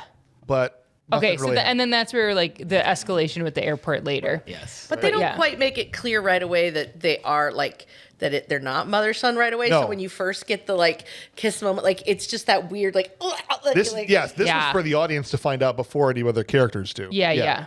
It's gross. yeah. Yes. It's super gross. Yeah. And the brother, I don't know why I never put this together before. He's not any smarter than Tommy Boy. No, No. not really. He pisses on this power conduit. Later, he does three other things that happen. He's as much as we give Tommy crap. Yes, He's as dumb he's as not a Tommy. very smart guy at all. Just a little more Because one of the things he's trying to shoot at a truck, Yeah, he's gonna shoot the tires out the dog. Yes. which is so dangerous. Just Oh no, he's gonna knife shoot it. the fuel tank. That's right. Bonk. No, he's gonna shoot the fuel tank. That's where he's aiming. You know how But much? You know how still, happy it made me dangerous, that those auto seatbelts were the reason. Oh, Yes, so we great. said I Yes, hated those yes, things those were the so much. worst. I'm so happy because those things sucked. yes. I'm so glad they went away. And I'm like, of course they would screw everything. Oh, up. it was, and what's funny too is Ever that have a car scene- with those things? Yeah, I didn't. But I have the memories. I love how it messes it up, and then the dog gets him. Yeah. And as the dog's in the car, you see the seatbelts going back on. Did you ever have those? Oh, it was awful. Yeah. They're terrible. They were terrible. I hated them. I don't think we ever had a car, but my friends that did. Yeah. It was Yeah. so Oh. annoying. Choke you so quick. I mean, I Yeah. get it. They were trying to be It's safe. passive restraint. We're gonna make you wear it. That was before airbags became standard, and that, Right. that met the criteria for all of that. Thank God those went away. And you could drive them without the belt on, which would be super dangerous. Oh, you could? Oh yeah, Nice. because you had to put the belt on separate. Oh, that's right. The lap bar or the lap Yep. lap bar. That's what we needed. Yep. Like a roller coaster, Yes. especially when you're driving. Yeah. But That was. Yeah. Meanwhile, the boys mid-argument driving down the road with a map like, oh, well, where's Moron? Moron's here, so that means it's deer pops up. Again, very Wisconsin movie. They nail this deer and they start sobbing. Yes. over it. Poor little furry thing. Why in the blue hell would you pack it up in I the don't car? know either. yeah, Like what? Even hunters, like Well, yeah, you tie it to that's the a good outside. point. Right on the roof or the It's hood or whatever. because- They're not real Midwesterners. Or Well, you Farley push it was off the though. side of the road. Yeah, I was going to say that too. it's true. But they were Farley was a Midwest. It just gives them the comedy gives later. them, yes. Yeah. But Yeah, I thought that too. Going, no one would put that thing in the no, car. you should not be touching that because also after it passes, like stuff is happening to the body of the deer. Your car. There's fluids that are going to start coming out and all kinds of stuff. They loaded up. He's like, that took us a long time.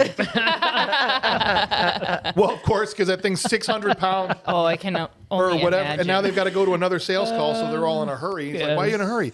That's not an air freshener in the back of our car. It's a dead, rotting deer carcass.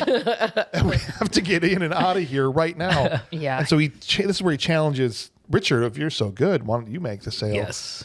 Of all the little sales calls, I loved this guy. This was funny. I don't like you. Probably never will. You're a smug, unhappy little man, and you treat people like they were idiots. Yes. We all know someone like that. His whole career's been made on being that guy. I know. He's funny in some other stuff. I was thinking of some other shows he was in that are really good too. Just Shoot Me was yeah, that was the one. Yeah. Yeah. good stuff. And this is where the first time he screws up you could get a look at a T-bone by sticking your head up a butcher's ass. Yeah. No, wait, The bull's ass. It's got to be your bull. Yeah. And the You guy's have like, what the? derailed. Didn't he say, what's the matter with you? Oh yeah. The other guy asked him about the power lines, right? Is the thing. Is this the one with the guarantee on the box? No. That's coming later. Coming up, I love okay. that one too. This is where he finally has his meltdown. He almost pulls his hair out, and they have to get back in the car. They're arguing even some more, and the deer wakes up Yeah. in the back seat, Such a which great- means it was just unconscious Yeah. the whole time. And now it is moving at 60 miles per hour down a highway in a box. Him on the brakes, and he just Deer's rips. got to be confused as hell. Oh, yeah. Oh, yeah. Dude. And it Where am I? shows he just rips and kicks and destroys. He screams. The everything. deer screams.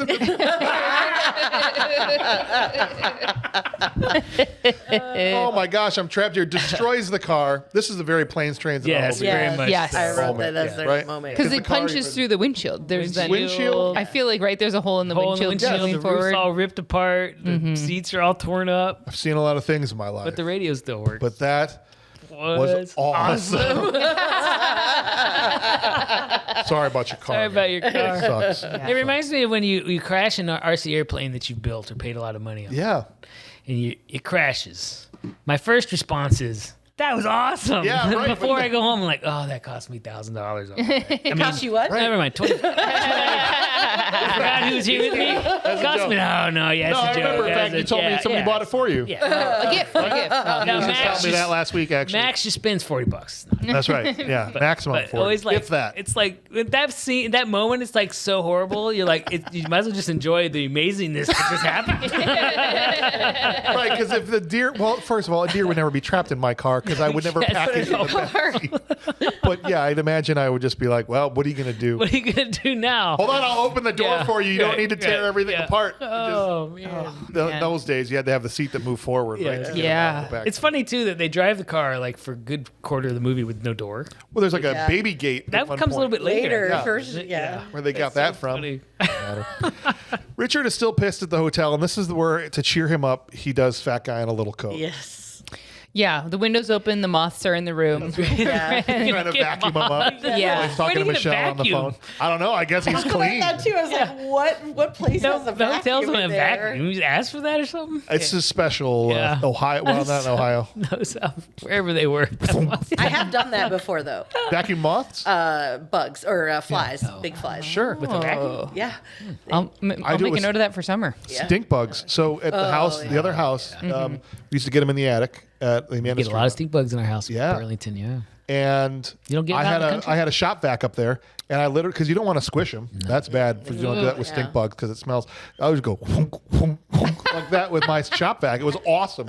Very satisfying. Wow. I can tell when my cat has played with stink bugs because it smells like stink bug. Oh yeah, He eats box elder bugs, sure. but I think he goes after the stink bugs, and the stink bugs aren't having it. And then all Those of a are sudden delicious. I'm like, Obi, did you play with that dumb stink bug again?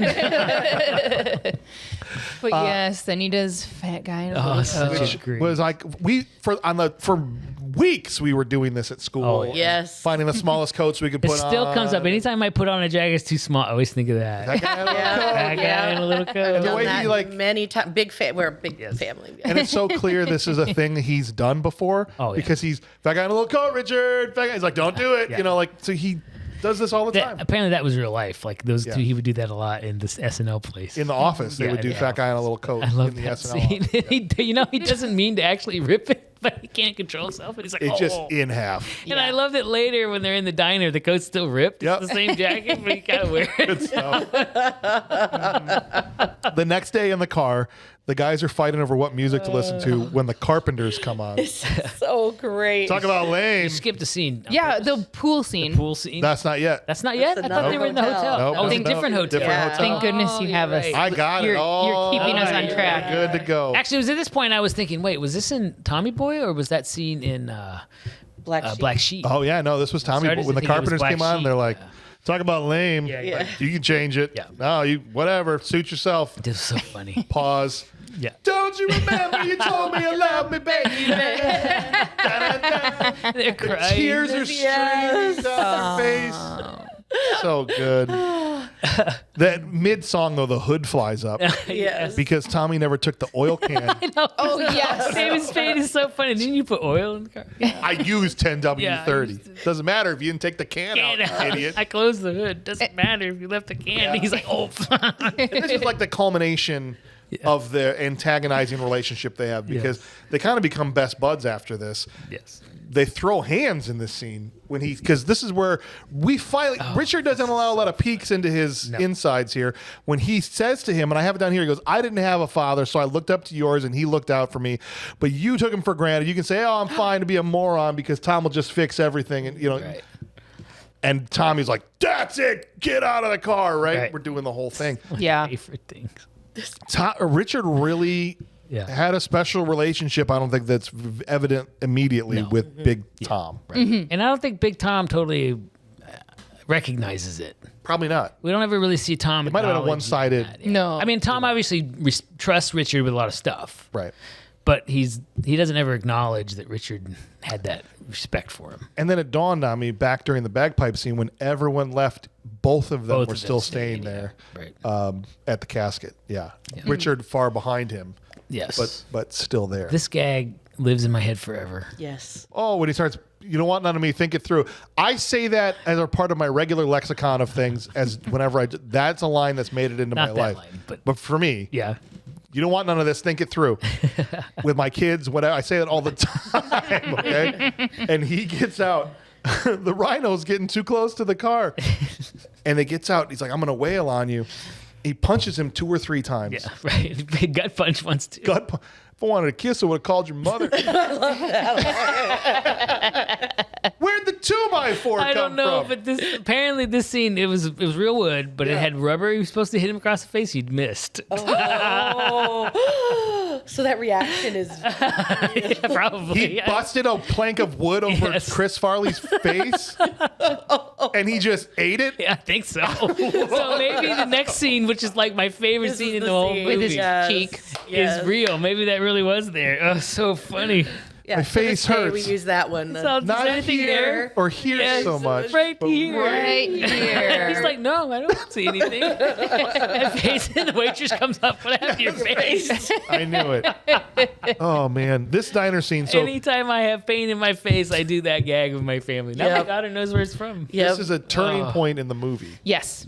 where Tommy uses, unbeknownst to him, his natural charm, his charisma, like you said, to flip the waitress from kitchen's closed to "I'll make some chicken wings for you." He does it with an insane story Yes. about his pretty little pet, and I love it, and I Roll. massage it, and then maybe he's even remotely interested in buying something, and I get all excited, and he just crushes this dinner roll, and she feels pity? I guess I'm not sure the motivation exactly. Yeah. Like if said it I was don't like do Mice something, and Men, where like Yes, it definitely felt like a Lenny. and I was like, Oh yeah, I forgot all yeah. about that. That movie With the- traumatized me. Oh yeah, I read it as a play. I don't think I watched the movie, but that story sticks with you. All I remember is because John Malkovich and Gary Sinise, right? Yes. And it's Malkovich crushing this puppy. yes. Mm-hmm. Oh. Well, not just the puppy.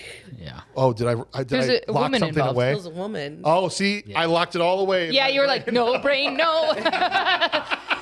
but I That's why his brother has to kill him at the end. Oh, spoilers. Spoilers. For Mice and Men. We'll cut that one out. It's Been around for 100 years. I think you probably. From At this 100 point, if years you ago. haven't seen it, you're bad. Or read it. We just saved you the trauma. There you go. The whole movie. Steinbeck's very good though.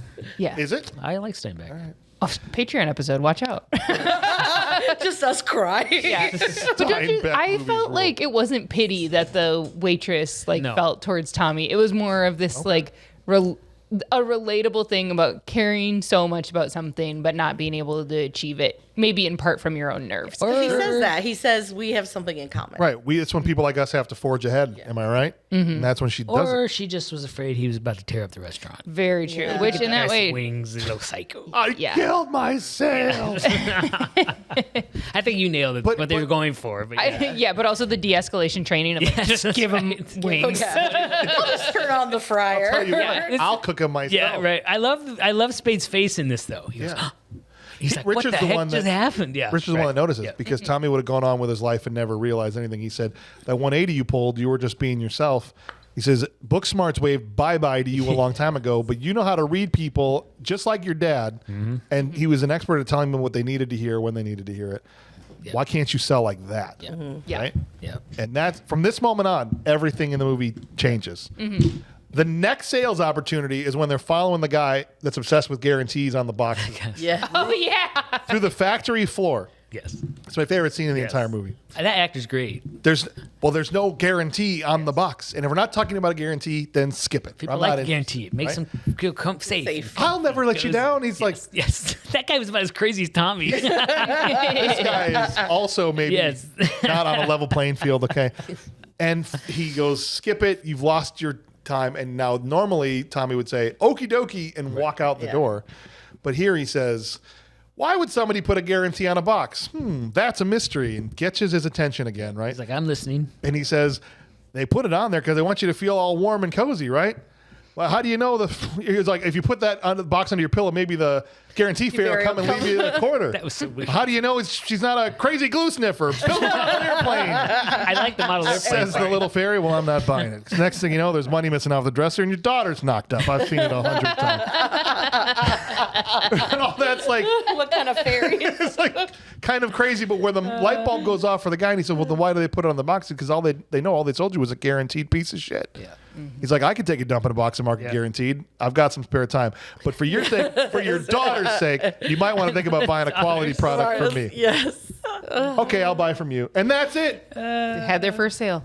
Boom. And even Tommy goes, what? What? Yeah. And they're off to the right. And now it's a montage of yes, going across the country back in the other direction. It's just getting yeses across the board. That's a great scene. Good stuff. That old guy's great in that too. Yeah. And they're going to celebrate their first successful sales day at the hotel. And Tommy goes to get a pizza. Did you have something to say? Oh, just that at some point, I feel like it's right after the first sale. There's a scene with the Rob Lowe and Bo Derek where they're yeah, like, that's them. That's for the one where they try to shoot the truck with the gun. oh yeah, yeah. Stop the 'cause- trucks. Stop Tommy Boy. Yeah. right? Yeah. And then they go to the trucks and Yes, yes, and yes. do all that stuff. And then back at the hotel, these Tommy's going to go get a pizza to celebrate being a successful salesman. And Richard looks out the window, and there's this woman at the pool. And again, with the fat guy in a little coat thing, there's things Tommy must do all the time. Yes. And so as he's walking he's up, saying- like, Richard "Don't says, the gym, "Don't do the gym." weight room thing." Yeah. Yeah. He does. You know where the weight room is? I'll find it. I'll check it out. He also flexes like he's pointing down a Yeah. beach, like for a beach ball. Those two were actually dating. Chris or David? No, Chris. Chris that Farley and woman? her? I think this is right. Okay. But Spade and her were buddies, but Spade was interested in her. Oh. And Chris got him in that whole jealousy thing. Oh, now she's So the she woman got in a the pool. more part in that movie because of Farley. I got to imagine. There's only like 5 women in this film, so yeah. It's a numbers game. It's a Tommy, I'm assuming. So at some point, the weight room thing had to have worked for him. Yeah. In Marquette, where he was walking through you know where the weight room is? Like that somehow that got somebody at some point, or he wouldn't still. Oh, maybe he would. It's Tommy Boy. He might still be doing it. He says, "Oh no, it's Black Sheep. They were dating. Black Sheep. There, okay, but they met each other on this film." He says she's looking around like she wants to skinny dip, and he's like, "Nobody's watching." And he unzips his own pants, and he says, "It's naughty time." It just bothered me and my daughter so much. We're like, that's a public pool. Yes. There are multiple people around or families around. We're like, what she did was bothering you. I thought you were talking about. No. What she did. Both things bother me. Yeah. I'm not fine with either, but I do understand what you're saying. Where I'm like, why are you skinny dipping in a lit pool at night in the middle of like essentially a courtyard? Yes. 47 windows. Yeah. I mean, you just saw Tommy Boy walk past as if like, people are going to be walking past. Why? She's like, he's going to take him a while. She looked at the windows. They were all closed. Chuck's like, this is fine. What are we talking about? David Spade was I did say, we're watching the Burbs, the new Burbs, and they're always looking out the windows with their lights on in their room. Yeah. So I've been watching that, and this came up. I said, turn your lights off, people, if you're going to look out the windows so they don't see you. Yeah. Because you can just see straight in. See straight in. Turn the lights a little off. movie magic. Not that I have any experience with looking out windows in a No, obviously not. But we weird know way or anything. But that in case it does happen, turn them off. Turn them off. Actually, I have looked at who's parking right up my house. Oh, dude, they used to have. I hated that. People would have to walk past my house from that bar to get back to their home, and so all the time, 2, 3 in the morning, But there's that's pretty arguments in front of my house on the sidewalk, and I would literally lights off. Yeah. And I'm looking down to see if somebody's going to get in a fist fight or if something's going to happen that's going to end up in my front yard. Because they're just on the sidewalk walking past my house, yelling, MFing each other. Yeah. Yeah. It's crazy. You got it pretty steep, so if they started, they probably just roll back down the hill. It's like a self-cleaning yard you have there. Yeah. We'd find beer bottles in my front yard That's all the rough, time. man. So, That sucks. It's crazy. Yeah. Now any beer bottles you find, you got to explain, right? I know. Now I can't be like, you see, I figured it out. Before I could just, Darn Now I beer, can't. darn drunks. I have to go be drunk in a bar. That's right. No, but that scene, it was funny. It's a little movie magic, suspended belief that a young, hot woman is skinny dipping At the Night's Inn. at the Night's Inn. I mean, bad enough that she had a white bathing suit. That would have done just as good. Yeah, as you're the skinny fine. dipping. You're totally fine, Richard. Yeah. Richard wouldn't have cared, I don't think. No, of course not. Tommy comes back in the room and Richard leaps into bed. Yeah. Leaps into. What are you doing? Going over some documents. Well, where are they? Jeez, I don't see them. They're here in your briefcase. He said they're in my briefcase. How are you going over your files if they're in your briefcase? That's a mystery. And he goes, were you watching Spanktravision? Or was it one of those movies with Buddy Wackett? Yes. That's a pretty girl down there. I wonder if she dates one of the Yankees. It's all funny. He's making fun of him masturbating, but it's Tommy's refusal to let it go. Mm-hmm. Yes. Kills me. It's so funny, especially the middle of the night. Spade deserves it after all the crap he's given. And he's like, gotta get some shut eye. She's pretty. Good for her. He's like trying to end the conversation. As fast He's as also tucked into the bed. Like the blanket is all the way to his chin. All right, good night. Gotta get early morning tomorrow. Yeah. It's the middle of the night that night. And he asks him again what his favorite rascal is. Is it alfalfa or spank? Sinner. Yes. That was what cracked us up. Oh, it's so funny. And then finally, there's Rob Lowe is finally able to destroy everything when he messes with the shipping orders on the computer and botches the whole thing in Michelle's office and gets the shirt stuck. That's so Yes, funny. that was the moment. Millie, that's what she said. That's soda pop. She's kind of watching things on her phone, right? Yes. And I looked over because I knew it was coming. And I said, "Man, you got to watch this." And she looks up just in time for his shirt. That's such a funny scene. No He's like, reaction. "I gotta go." He grabs his jacket and over. He seems like a guy uncomfortable with his shirt off, or comfortable, I should say, with his shirt off for sure. Okay, so here's the bother. I know it'll kind of come later, but Sure. they get upset with her filing system, right? Yeah. Yeah. But this was in the computer. Right. So it has nothing to do with It her doesn't. filing system. The filing system is a bad look. Yeah. Yeah. And so when something does go wrong, it's easy for someone to go, well, it's because you don't. The visual. Yeah, like, the visual. is a mess. Right. But yeah, Yeah. you're right. It has nothing to. It's not her fault at all. No, they changed the zeros. They changed like All that the stuff. the shipping address or something, but that would have nothing to do with that. Right. So later when they were saying that, and but as young me was like, oh, it's her fault. Look at that system. And then I went, wait, maybe because I know more about computers now. It wouldn't have mattered, but It's I also also- thought they don't- would have all the original receipts and orders. They could look it up, but it wouldn't have mattered because he says later on, the point is we look like the kind of company this happens So to, half the orders got canceled and all that stuff. Yeah. which I thought was a good way to save like the whole, because most people would go, well, you Yeah. could fix that, but the problem is the time crunch and it Right. looks, Yeah. looks incompetent. Richard knocks on the hotel door to tell Tommy they just passed the $500,000 mark, right? That they've Yeah. gone over. Housekeeping. No thanks, sleeping. Housekeeping, you want towel? No towels, need sleepy. Housekeeping, you want mint for pillow? Go away and let me sleep for the love of God. And of course, the thing that Yes. gets him out of bed. Yes. What kind of hotel is Kind of this? hotel Yes. is this? But that's what my daughter said too, was in Outer Banks is a show she watched. And I was saying to her, these movies are where all this comes from. yes. And the singing. What and all happens that. in the Outer Banks? They do the housekeeping. Shut up. That's one of the top 5 like iconic moments from the movie that everybody would remember, like the fat guy in a little coat, the housekeeping thing. This is like Apparently, according to IMDb again, Yeah. he would actually do this to Farley when they were in the hotels, and he would fall for it every time. love it. I love it. And what's funny is that those are the things as a teenager I'm like, dude, it's so funny. But now as I watch, it's funny, but it's not even close to my favorite parts No. of the movie. But these are the ones that were huge. They at the did time. 3 different. He's wearing those tight, Oh, the underwear. Oh, weird Yeah. underwear. He did 3 Oh, scenes. yeah. One of them he was nude. Oh, Okay. that's Awesome. 1995. They had to get you consent go. from everybody. They end up like we made it, we hit the mark, and they rock all the way home to Come On Eileen Yes. and End of the World as we know it, and they're having a blast. They're in their minds returning home, conquering champions. Yes. Yep. We've saved the company. Save the company. Only to get home and find out it's all over. Messed up. And they're all going to be unemployed because Zelensky's going to buy them out. And Tommy even, I was surprised how hard of a time he gave Michelle. Yeah. Considering how he seems to be a pretty agreeable guy. And she storms off. And that's where she goes to the airport to fly home and sees Beverly and Rob Lowe making out. Yeah. Yeah.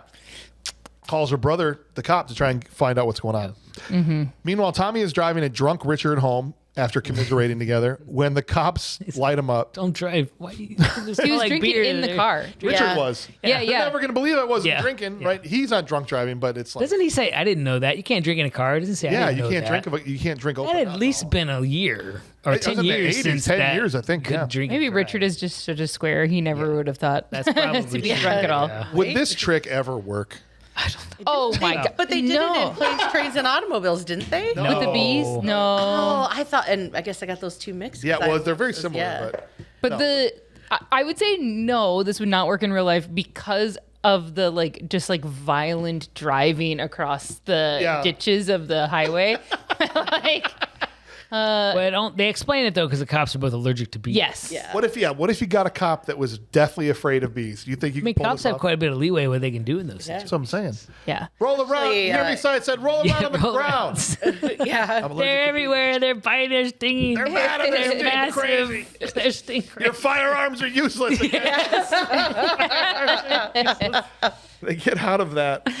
Yeah, it was so silly. So that's more of an absurdist. But it's another nod to his dad. He was like, this is what my dad Yeah, right. does. yeah. Right? I like to, at this point, they're like slowly putting the car back together. They Right. got like tarp and they got Yeah. door now and they're just like, Because we got to have something Gotta have to, something, yeah. block the wind.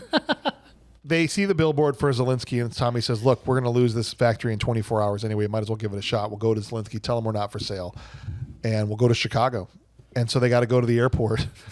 And another one-scener, this airport lady, I could get you a flight coming back from Chicago. Yes. Does that help?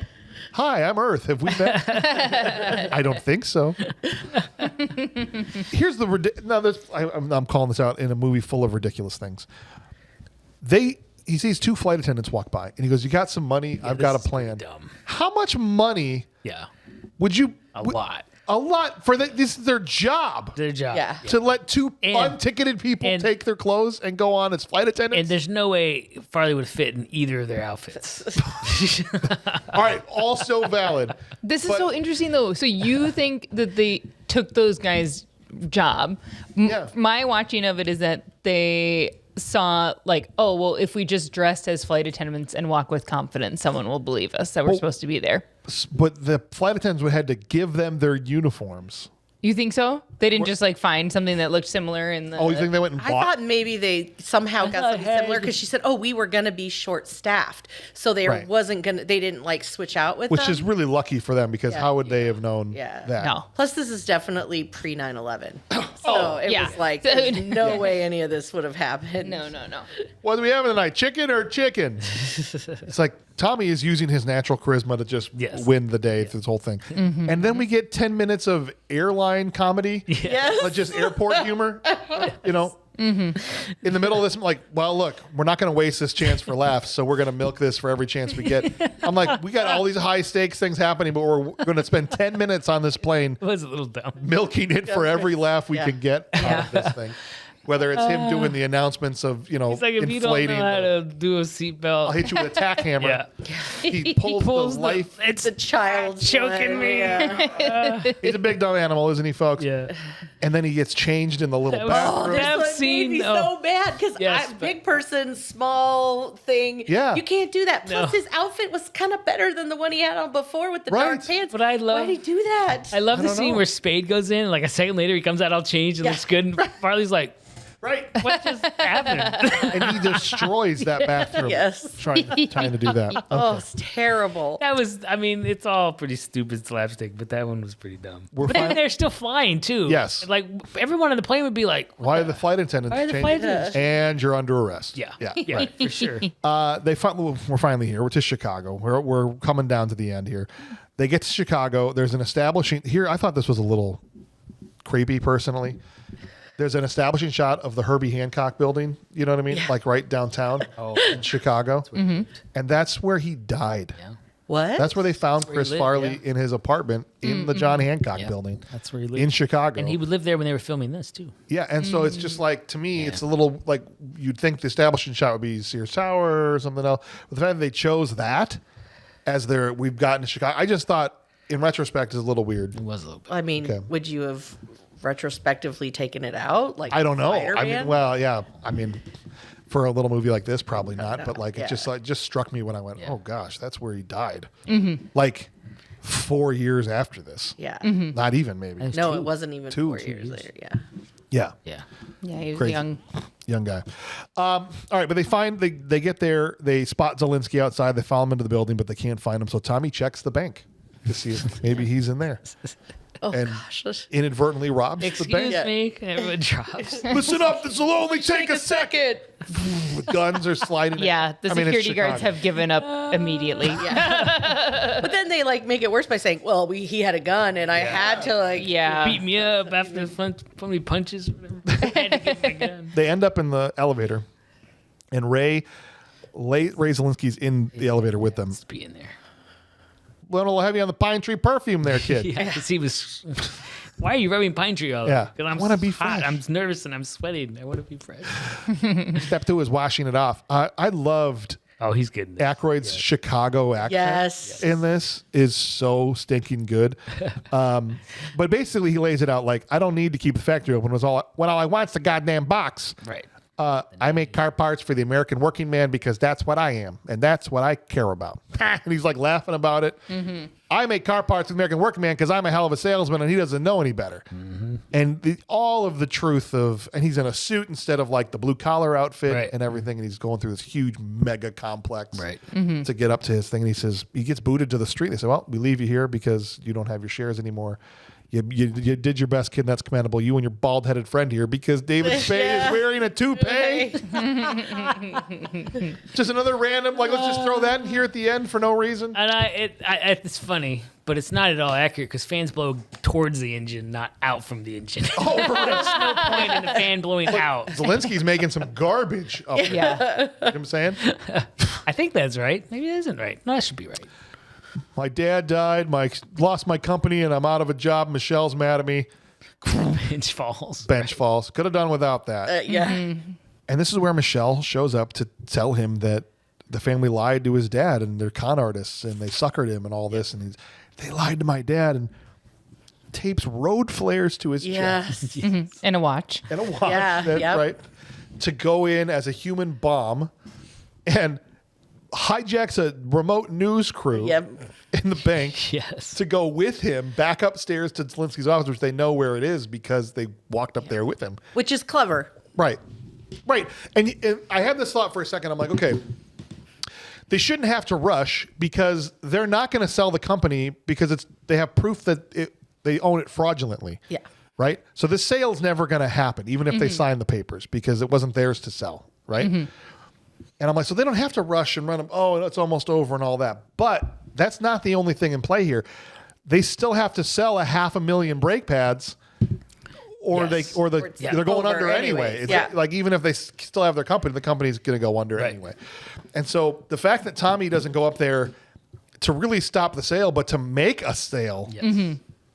Is genius, Yeah. right? Yep. And he concocts his whole thing to get him in a public facing, the news, which goes all the way to Ohio. Yes. For the Yeah. Right. people that work the dock, watching the local Chicago news. Right. And the random waitresses, wherever that was Wherever in the that middle was. of Yeah. Everywhere.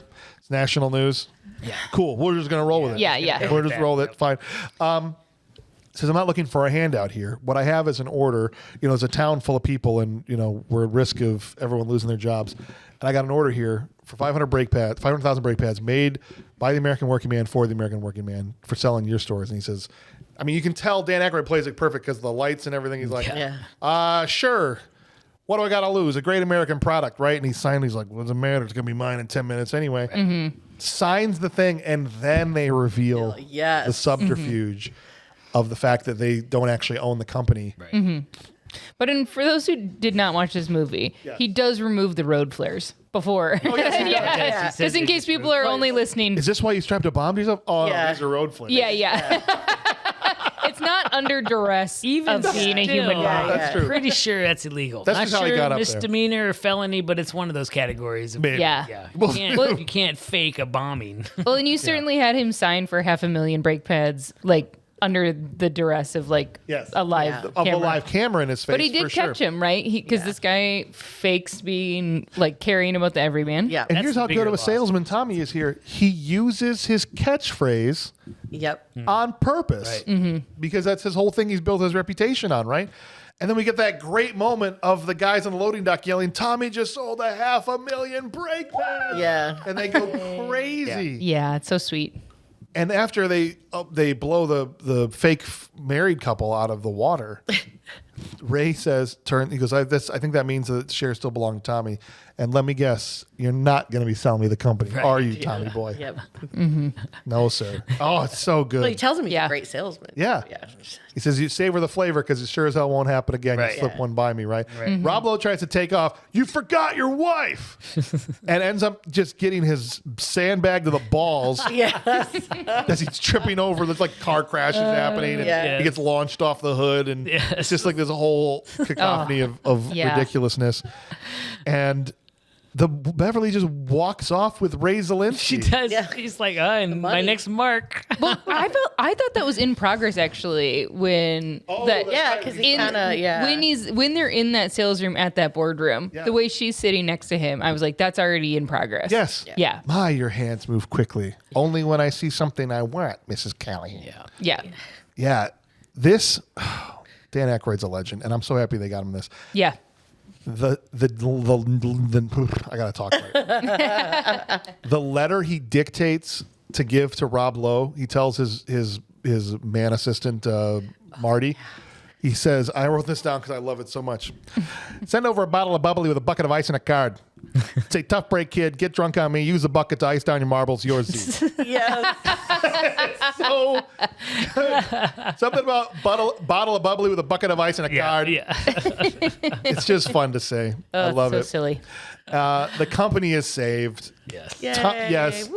Tommy comes to address everybody on the He loading becomes dock. the president or the He's the CEO. introducing the new president of Callahan Auto, and everyone's going nuts. And he says, "Man, remember me and you built our first fort together? Yeah. We used to burn ants with a magnifying glass. Yeah. Man, I lost my virginity to your daughter. And then he goes, and you were there. You were I there." was like, I'm like, Rob, get out. And I said, he says, I'll always bust my butt to make sure everyone who has a job right here at Callahan. They all go, this movie has heart in spades. Oh, yeah. It's the thing. It's a driving engine of the movie. And nothing sums it up better than the final scene of him on the water in the sailboat. Oh, yeah. Talking to his dad about, sending a little win. I'm supposed to be at Michelle's for dinner, and I'm stuck out here. And he said, I'm having a hard time. I'm not even getting emotional now. He says, I'm trying to do what I think you would do, which is what we were saying earlier, right? And so far, it's going pretty good. Oh, it's so good. Good. That's Tom. But again, then also he does get bashed in the head by the sailboat. Oh, he does. I tried to end it on a heartfelt note. But No, you're right. But you missed the kiss, too, because he does kiss Michelle. He does kiss Michelle. That's right. But no, it does end on a heartfelt Yes. moment, but then it is also exactly reminding you this is what it is. Yeah, Tom. this Right. movie is. Which yeah. is the Still slapstick wind comedy comes up. and Thanks, the clowning. Dad. Yeah, which is just... Yeah, Great, again, there's so great many ending. moments of that. Like, even when they hand out all the hard hats in the beginning, Yeah. he doesn't put his hard hat on right away because he's, like, sizing it, and then he bashes into a beam. Right. Like, Oh, that's right. Right into the IB. yeah, it really was. No. It's both incredibly sweet, but very, like, has a lot of physical comedy. Yeah. And look, I'm sure there's things we glossed over. Rather than just doing this thing line by line, it's a tempting movie to do that. Oh, sure. For sure. So I know we left a lot on the table, but it's time for us to do some awards. But before we get into awards, we have to first recast this movie and ask the question that I know a lot of people look forward to every episode. What if Arnold Schwarzenegger was in Tommy Boy? Arnold and Tommy Boy. Come on, right after True Lies would have been a year later. You could have popped right in. He likes to dabble in comedy, Comedy right? does. Oh, yeah. Yes. Especially the TV Twins. series he's in now. Oh, Could you imagine if he was like a college student that like was there for 17 years? He couldn't graduate because he'd have to match the age a little bit better, right? For a long time. That's not where I would have put him. Where would you put on? I think he'd been awesome Big Tom. Big Tom Callahan. If for no other reason that I would have loved to see him do that dance with Farley. Yes. Yeah. The singing and dancing with Farley. Oh, and the lines. That's right. I'm going to need you, Tommy Yes. boy. Get up here. Yes. Can you imagine him doing the butcher line?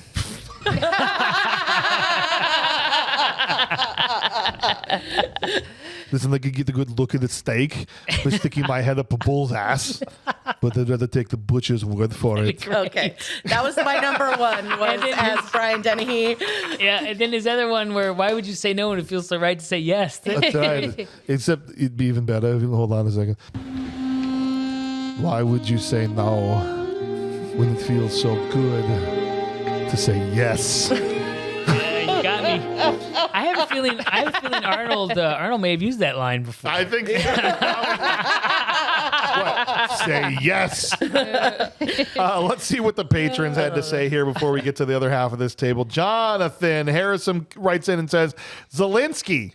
Having Arnold yeah. being the auto parts yes. king, right? Smoking a cigar, being a corporate Yes. chain guy would be funny. And him saying, Couldn't see him being like, I'm for the American. Yeah, it would be you a know. little wait, the line he put in here, he says, have him saying this after Lo gets his nut smashed. Send over a bottle of bubbly with a bucket of ice and a cod. Yeah. Tough break, get drunk on me. Use the bucket to ice down your marbles, your Z. Okay, That'd be hard. Yeah. Would have to take many takes. on Many. that. Eric Bolton says, make him Michelle. Picture the boat scene. Be sinking. Honestly, yeah, the whole boat is like slowly going into the water. I'd just be sitting on the bottom of the shallow lake and the They wouldn't need sail wind, sticking though. out. You could just like Funny. Yeah. paddle it along. Him giving that line delivery would be awesome. Though. Listen up, you little spazoids. I've seen where you live, and I know where you sleep. And your mothers will You cry. will be terminated. What about James writes in here and says Tommy's fake brother, the cow tipping scene would be hilarious. Oh, the Rob Lowe character. The cows would be obliterated. And then we got movie scenes and shit wrote in, and he said Zelensky also, and he did the tagline, I make car parts for the American working man because that's what I am. That's the part I was like, oh no. Josh writes in and says, Michelle, just to hear him say, listen up, you little spazoids. There's a theme here. And then Cody says, Big Tom, the difference in physique of Arnold and Farley would be hilarious, right? Mm-hmm. Good stuff. What are you thinking about where to put Arnold, Rachel? Or did we say it already? No, I said the Frank Rittenhauer. I believe he's the bank man. Oh, yeah. The bank man, played by Sean McCann. There you go. Yeah, because I did think about Zelensky, but I'm like, he's not in the movie enough. I want to see him like over time all the way throughout. And so there is something very funny to me about like the tension and physique of like the banker. It's like, no, you don't get any more money. Yeah. Sell some brake pads. So yeah, that's what. Your ass is mine. And then Andrew Sparks, of course, he also joined in because it was his full Dudikoff pick. And he said, is it considered recasting if the actor wasn't technically in the movie? Seriously, Rob Lowe was uncredited. Well, yes, that's a good point, yeah. Mm-hmm. That being said, it would be hilarious hearing Arnold ask Tommy, did you eat paint chips as a kid? Watching Michelle's reaction to him losing his shirt in the bank, too.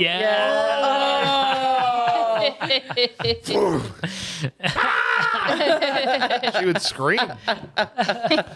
And of course, the crash test thing about the car would just crash into him and nothing would happen. Yeah. I think it's clear that Arnold would make this movie better. I didn't pick that. I didn't pick any of those. No? I said Spade. Oh, that's right. Spade. Because I could thought you said imagine? Well, I said no. I said I thought of Tom, but Spade because could you imagine the two of them in that car together? Their shoulders like Yeah. Don't you remember you told me you love me, baby? They're just singing together. Housekeeping. Yeah. Housekeeping, you want towel? I'm here. Open the door. That's Silly. All right, guys. Well, look, let's get into our awards. We've got our Will Patton Award, our Trash Can, and our Bixby Snyder that are begging to be given out. What's the right? given. Thank you. That's why it's good having a teacher here once in a while. But before we do that, we have to determine our draft order for the four of us. And so, Chuck, how many times am I randomizing this list? How many? What's my options? You could do it a as number. many times as you want. Let's do. Don't do 47 or something like that. But Let's do 9. Here we go. here we go. 1. Here's what it would have been. That would have been Melissa. 2. That would have been Chuck. That would have been Melissa. That would have been me. That would have been Chuck. That would have been Rachel. You're on 6. You finally get one, Rachel. Woo. 7 would have been Melissa. 8 would have been Chuck again. Y'all have used all of your odds here. I We'll feel. find out. Here we go. Number 9. Number 9. Too many. Me! Oh, lucky duck. I feel like maybe this is rigged. Yeah, we find out The Olympics. Are you made a French judge? The order here is James, Rachel, Melissa, Chuck. Blast. See, if you wouldn't have Yeah. picked 9. That's your Yeah. fault. Bad. You did that to yourself. That's how it goes. I didn't understand. We only had 4 people. I'm a little slow. That's okay. You're good. It wasn't me. It was this. Promise. Oh no, you're good. You're good. I don't even know if it picked that up, but Chuck farted. Okay. All right, let's do it. The first award we give out is the Will Patton Award, which was just for the actor. That doesn't mean they were screaming and yelling the most, or sometimes it means that. It's just the actor that was fully going for it, the one that gave the most intense performance. Let's get it. You want a war? I'll give you a war! Oh, Glassford, I don't want them to gain another yard. You blitz all night! And if they cross the line of scrimmage, I'm gonna take every last one of you out. You make sure They remember forever the night they played the Titans. What are you doing with a gun in space? All right. I'm sorry to say, but I feel like this is a one-horse race. Uh-oh. So- The rest of us are in trouble. Chris Farley. is my pick. Yeah, number 1. Is there anybody that wouldn't have picked him number 1 at the table? No. Okay. No. All right. Because sometimes, like, I got another comment yesterday. I just want to know who you guys actually would pick. I'm like, we usually say it anyway. Yeah. But for posterity's sake, we all would have voted Chris. Yeah. Farley. Yeah. Okay. I mean, yeah. Now we can play the game. Have to. The way he's so over the top. So I read too that he was not on drugs or alcohol during this movie, No, he's clean. but he did drink 27 cups of coffee a day. Oh my gosh. He had that. What's that thing? Coffee addiction. Addictive personality. Yeah. Yes. Cups of cappuccino every day. Wow, that's even that's stronger. crazy. That's a lot of sugar too. Rachel, what do you got for me? Well, again, just to at least put a nod for when people are like, we would want to know why you would said that. It was that because I just think that Chris Farley, that's incredible to know that he was like essentially sober doing this video because man, he throws his body around. Yeah. Cartwheels and stuff. Yeah. Yeah, and he really does those cartwheels. Yeah. I thought he was a stunt man, but And he also has vulnerability and heart. So definitely would have been my first choice. But the actor that I'm going to choose is Rob Lowe. I think from the instant he's on screen, he gets off the bus and that kid is like beep booping from the window.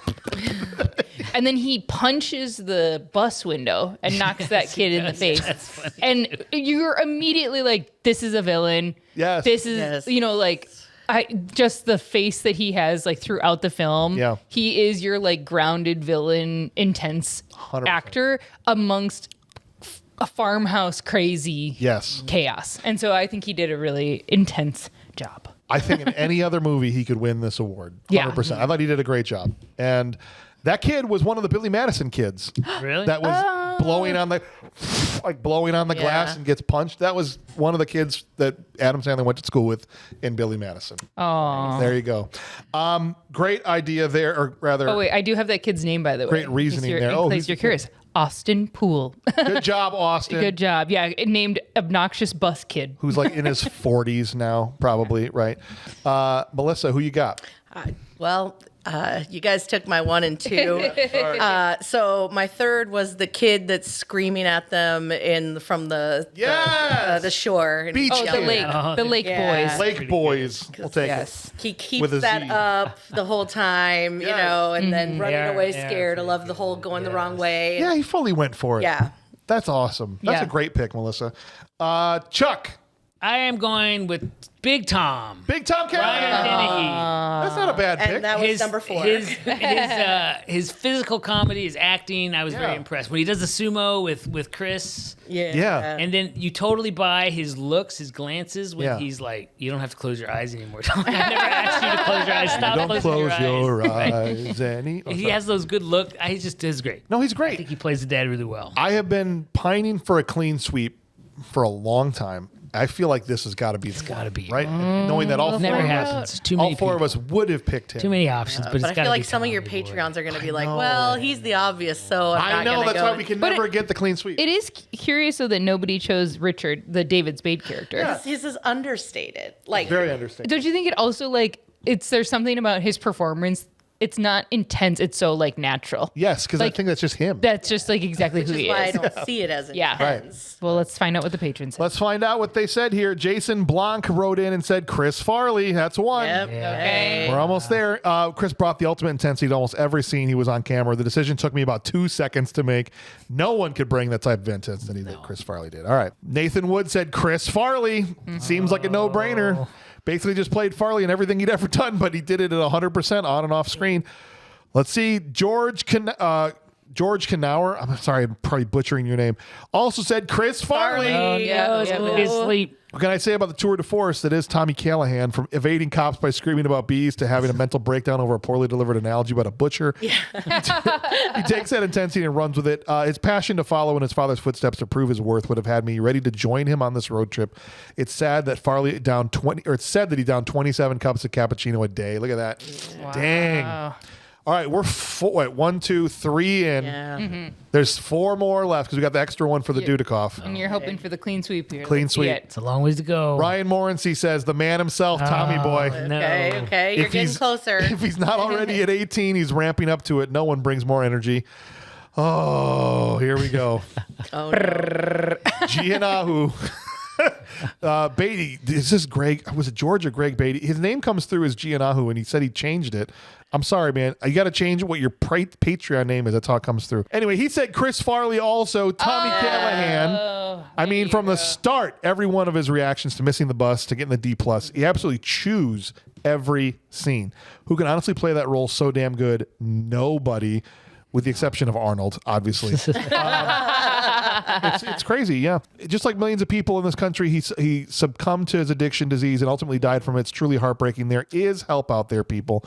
Ask for it if you need it. It really does help. All right, enough of my lecturing. Onward with the awards. Thank you for saying that, man.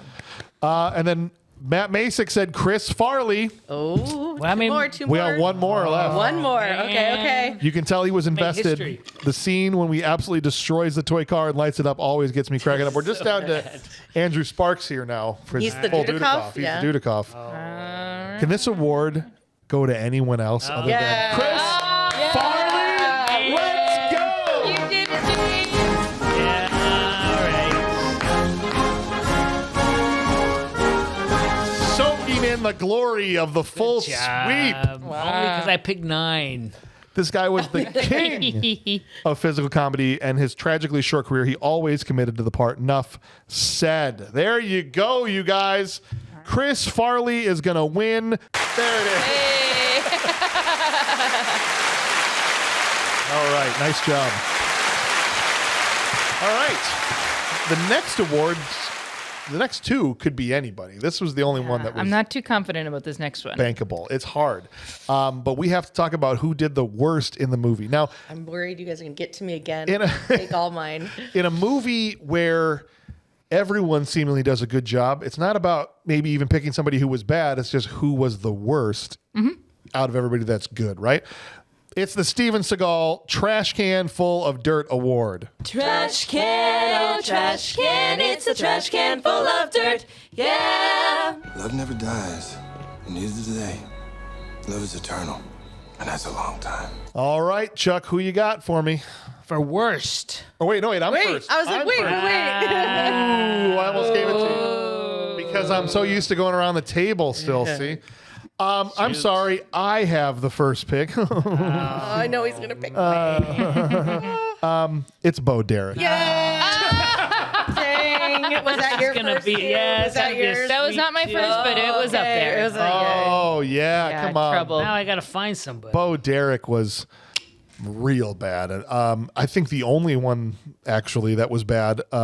Everything down from her. You know, this sounds weird to say, but my son is going to be your new brother. Yeah, she was I was bad. like, okay. Got a Razzie nomination. She got a Razzie nomination. For Oh, this. did she get a Razzie for it? No Oh, shocker. well. She deserved it. Sorry about that one, guys. Rachel? Yes. So again, like you said, this may have been acting range amongst a bunch of greats. Yep. Or also maybe that the role, this is all they were given. But I said Michelle, played by Julie Warner. Oh, yeah. I thought sorry. she was adorable. She was adorable, but very nothing okay. else. Very like okay. very You okay. could have replaced her with like any. You could have replaced her with a cardboard cutout of a woman. I mean, it just I just think no, but What I like. I genuinely think Plant that flag. there's like 4 women in the film that come to mind for Yes. me. And Bo Derek being one where I'm like, woof, woof. And I also had woman at pool. Yes. Because it's like, what even are we doing? No. Which I think says more about the writing than anything. For sure. So I don't blame this actress, but I do Yeah. think, yes, this one for me, I would give it to the Michelle character. Valid. I think it's valid. Did we take your No, picks? my second one was different, but who would you have picked first? my first was Bo Derek. And you would have Yeah. also gone Bo Derek? No, I still think I Michelle. would have gone with Michelle. Okay, But interesting. I hear you on the clunky clunk Yeah. clunk sentences of like, and not you, I'm a brother. All right, so you got your second pick. Yeah, but I didn't know his name, and I Who is actually it? wrote maybe before it because I was like, That's fine. I called it the big-eyed boardroom guy. Oh, I got him. Yeah. The guy it's that- Ted Riley, played by Zach Grenier. Is that the one who said into the camera that he would have And sex then with the that bride? was later when we were going back through it. I'm like, I forgot he had that one moment where he was looking in the camera and said, Okay, that he but thought even she that, did- he said, boy, would I like to get some of that. Yeah, Like, it was wasn't just like flat, and I yeah. thought he could have been a little more engaging. I mean, he has like that whole like character actor face that you'd think he could play more into, but I just thought, you could have replaced him with any of the guys like that play boardroom guys in that era. And you said his name is Ted? So I have the character's name is Ted Riley, and it's played by Zach Grenier, who I do recognize as an actor. Like, I don't know what else he was in. He's got that character face. Yeah.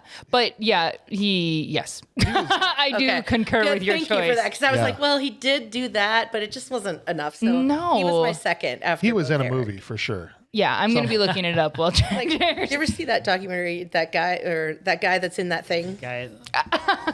That is and that's the whole documentary about that. I love that. That's really funny. Good documentary. Bringing up the rear. Who you got, Chuck? Since I'm not gonna win, Oh, not with that don't kinda give attitude. up. And Don't give up. since this I think is kind of cool, pick one of the other Farley brothers that were in the movie. You didn't even know they were in there, but they were. His brother sat next to him at the reception There's table. two of both of them. John Farley and his brother Kevin are in there. Yeah. I think both in the wedding scene or maybe one of the spots. So there you go. That's Fair my enough. pick. No one's Fair going to enough. pick it, but no one's going Well, to pick we'll anybody see. else. We'll see. It's not a very strong flag you planted. No. And for anyone who cares, Zach Grenier as an actor, he was in The Good Wife, which is a TV series that I There you did go. watch. So that's Okay. why I was That's like, probably why the recognize him frick from. do I recognize this man? This guy was actually second on my list, and none of y'all picked him, but Tom Caldwell wrote in and said Rob Lowe. Oh, yeah. No way. No. I mean, it is. It's Second on your list? I felt like he mailed it in. Yeah. No. Oh, really? Yeah, I I can agree with it being one note in the similar vein of like the Michelle character is like the Yeah. same sugary, sweet Midwest woman, but No, I'm sorry. Not many other too people hot. could have the. I think he's jealous of that scene. Melissa's like, he's far too attractive to win this award. No cardboard cutout. I've always said that because there's been actresses where I'm like, I'm not giving it to her. She's far too attractive for that. I respect that. Okay, I really all right, do. okay, so one for Rob Lowe. For Rob Lowe. All right, off the board there. Scott Lang writes in, and Scott says, Bo Derek. Yeah. There's vote one, number one. She was so unemotional the entire movie. She didn't even pretend to grieve Big Tom in any scenes. And I skipped this, but Tom Caldwell said about Rob Lowe, his performance was so bad that when I saw this at 14, I already knew he was the villain. Yeah, there you go. Just set up because he set smacked the that kid up, in the yeah. face. I mean, right? yeah, we saw it Yeah, that was pretty instantly. instantly. Isn't he wearing like a black leather jacket in the very first scene that we see him? And we're like, yeah, villain guy. attire. And hit the And he kid. kisses his mom pretty soon in the movie. Yeah, if Yeah, you ew. kiss your mother, unless you're Marty McFly, you're a bad person. That's just a vast misunderstanding going on. A different. Mike Perkins writes in and says, Bo Derek. She had no range. Her voice was the same in every situation. The only time she did a good job was when she wasn't talking and in a swimsuit. Yep. Well, there you go, Mike. Fair enough. Mike has feelings about the pool scene. Yes. All right, Yep. fair enough. Rick Crow wrote in and said, Bo Derek. Well, Wow, James, you're crushing. I am today. I haven't gotten points in a hot minute either. Those are old. Those are all old. Who is it? Rick Crow? Rick Crow. Well, at least she's pretty because she's not a good actress. That's his entire I mean, review she was there. pretty in the swimsuit scene, but that hair did not do her any favor. Her husband's No. fault. I know, No, but it's just true. really awful. It was bad. JP Dozier says all his frat friends. Look at that, the frat I buddies thought about the frat buddies. Frat boys. They're pretty bad. caught yeah. astray here. Yeah. Bad, yeah. I just thought they were frat boys. Yeah. Exactly what was. Yeah, We thought they one were of them might have exactly- been Adam Sandler. in Yeah, that this scene. in the second scene when Yeah. they're watching on the Yeah. TV. Oh, the camera adds a couple 100 pounds, right? Yeah, that one. A couple hundred, yeah. Says there weren't many bad actors in the movie, but all those guys were pretty blah. I know to pick one, James, but they were all just meh. JP, this one time, buddy. I'll let it slide because I love you. Is that Okay? Dozier? Dozier, yeah.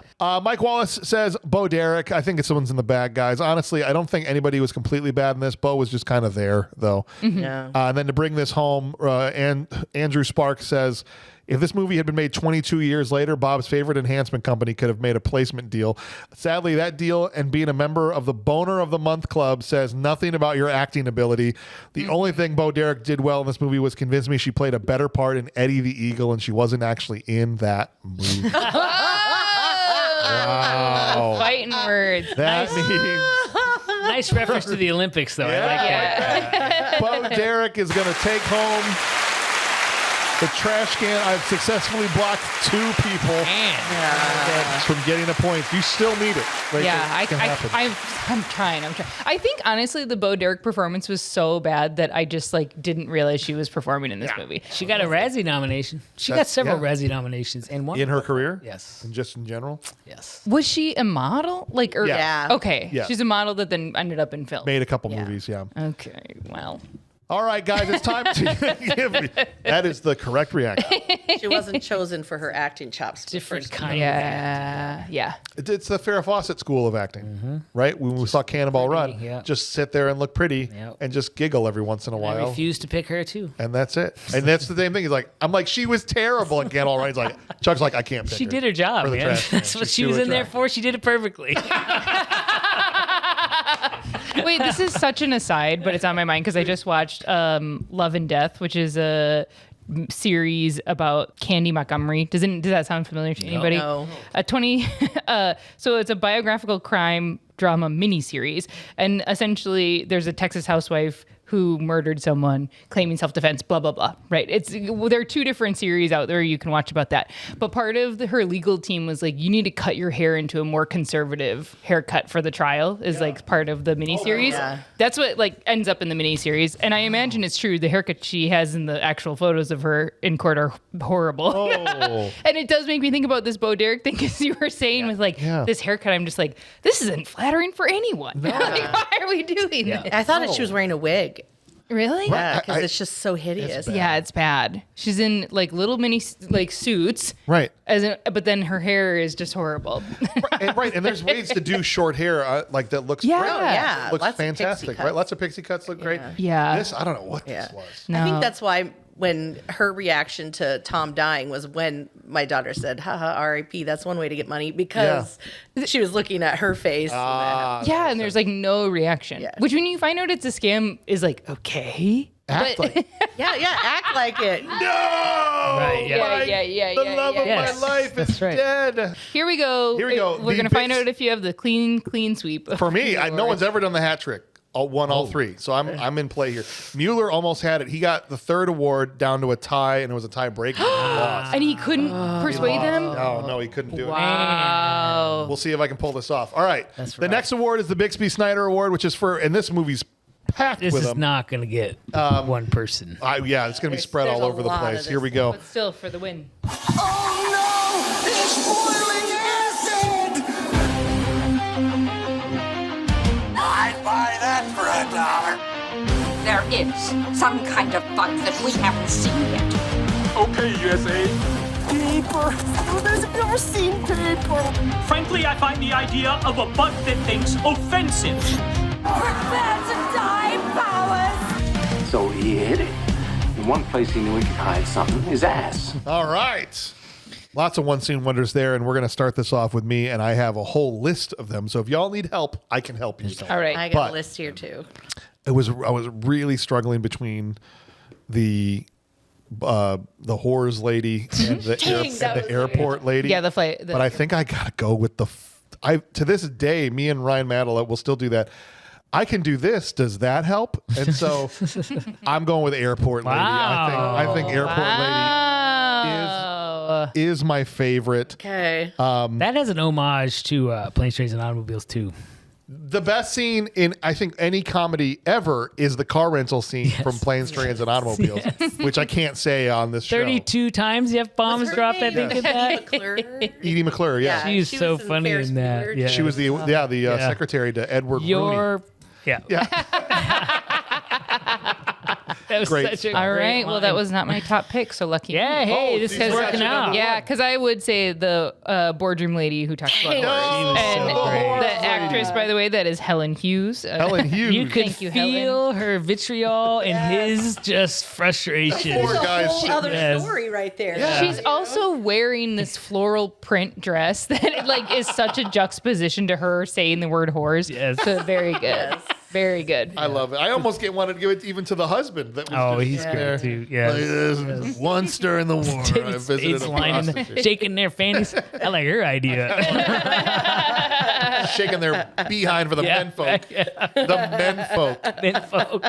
Right. All right. So you got your number one. So she took my number one, but my number two was the little kid at the beginning, the mini Farley. Little Tommy. Yeah, because he just Good choice. set the whole thing up, gave the mannerisms, because we already knew who Farley was from SNL, and just nailed it. And I thought, he had one scene. I don't even know if he did anything else with his life in terms of, not anything else, but in terms of acting and stuff.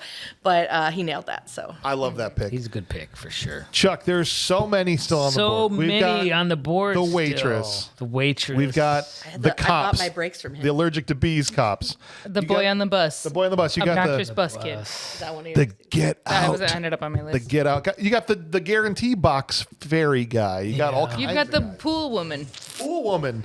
All right, so I'm gonna. There's a lot of options. You're right. I had written down from watching it the buyer that Tommy wrecks his car. Get out. Yeah, he That was guy. really good. Yeah. I also really, I think, as much as I like that guy, I'm going with the warranty guy. The warranty guy is great. Because the scene, I know it's two scenes. The second scene when they come back to him and it's on the news. Yes. He's like, I buy my brake pads from that guy. He was my number three. And then the wife, she's like, we're watching cartoons. I love that he's like, doesn't even phase. Because he's touched also, yes. I think. Yeah. He's so great at that scene. And he still qualifies because we always say one or two scenes. And he was great. I like was the great. guy who wrecked car too. He's like, and he went all in. Yes. I'll never let you down. Yes. With his box. Oh, it's good stuff. All right, let's see what the patrons had to say here. We'll start with Andrew Sparks this time. And he says, this is Andrew Sparks, David Hubbard as the gas station attendant. He was Another good. very strong choice. Yeah, his exchange with Spade allowed Spade's character and his arrogance to be taken down a peg and ultimately set up one of the movie's funniest bits. What'd you do? That he still says to this day. All right, Andrew. That's one for the gas station guy. Let's see. We've got our first one writing in on this side. Michael Simonson says, boardroom lady. Oh, yeah. Hey, come on. Boardroom lady I might think he win might this take one, this yeah. one. I'm keeping my fingers crossed. Doubling up is my Arnold pick, as Richard said. I like her idea. Goalie Rob says, Helen Hughes, the boardroom lady. Yeah. Man, as she's one who talks about the whores coming to town. This is one of those scenes that floors me every time I see it, and she really sells it. Jonathan Harrison's back, and he says Adrian Truss. He played one of the cops who pulls Farley and Spade over and He's says, pretty about the roll bees. around on the ground. The cops get a pull I over also here. the other one that's good is the security guard when he's talking about getting beat up and stuff. Yes. He sells Oh, that yeah. really well Yeah. too. Eric Bolton writes in and says the girl at the hotel swimming pool gets a vote because she goes out with one of the Yankees. Yeah. James writes in and says Tommy's love interest, Michelle. Okay. She's in way too many. Yeah, she simply had to give a little badass scene and then calm down the finish of it. Yeah, James, sorry about that, man, but she does not qualify, unfortunately. She's in way too much. We've got one Great more. scene she had, but none qualifying.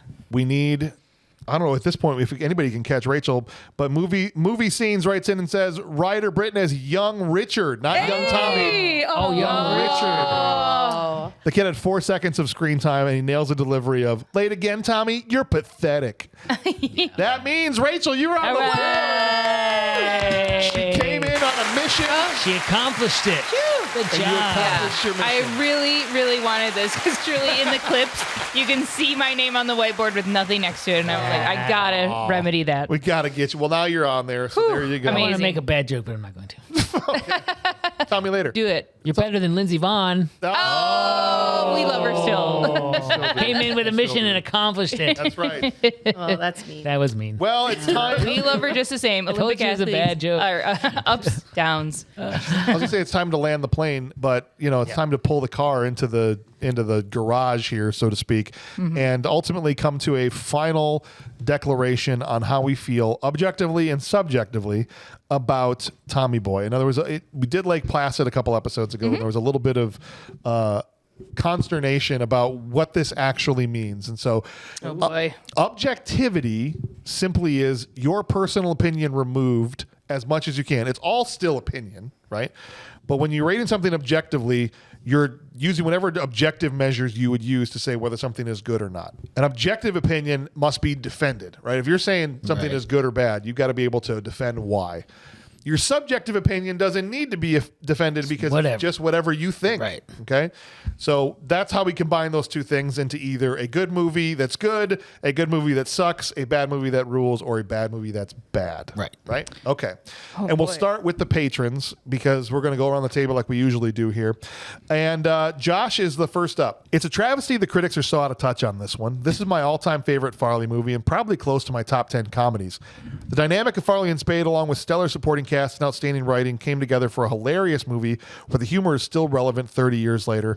So many quotable lines I still use. My wife and I can't knock on a door in our house without yelling, "Housekeeping, you want me for pillow?" I might have to use that with Mary tonight.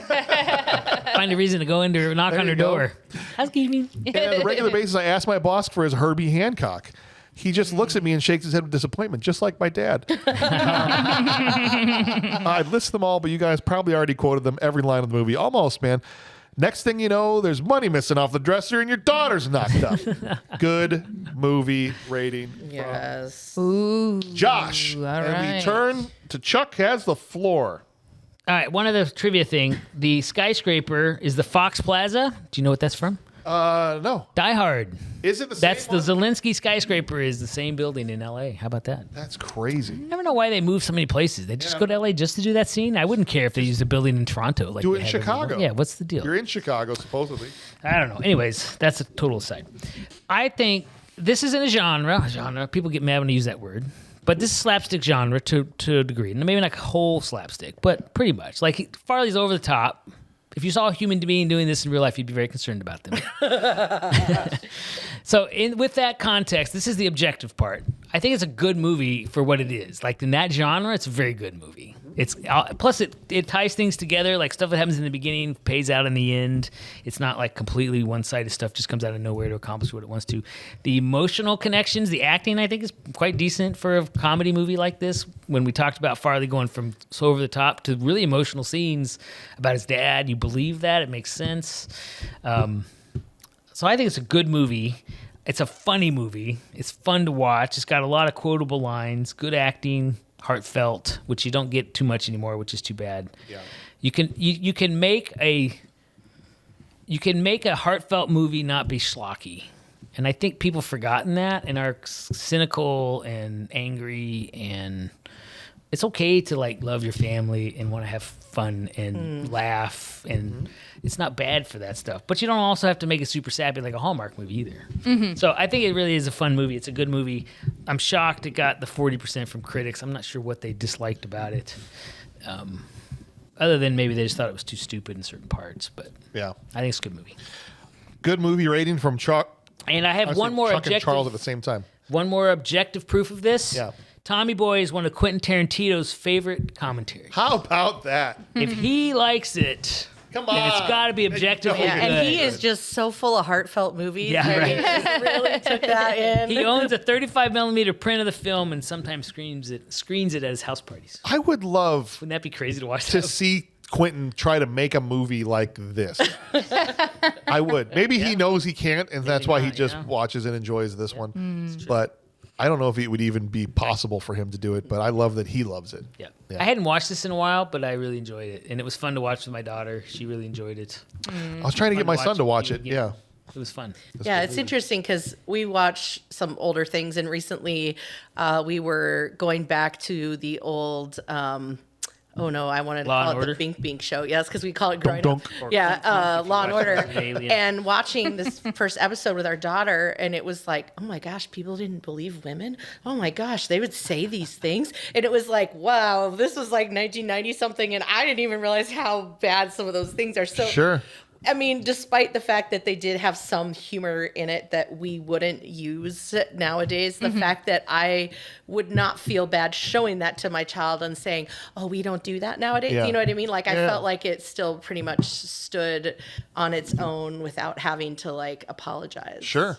So then what would you rate it? Oh, a good movie, full stop. Okay. I mean, I think what Charles was saying about there's very few that are comedies with heart. I will say the newest Anaconda does do that. And it, the moment I watched it, it was you and your friends. That was exactly it was you guys trying to make a movie together. But that did have like heart as well as humor and action and all those things.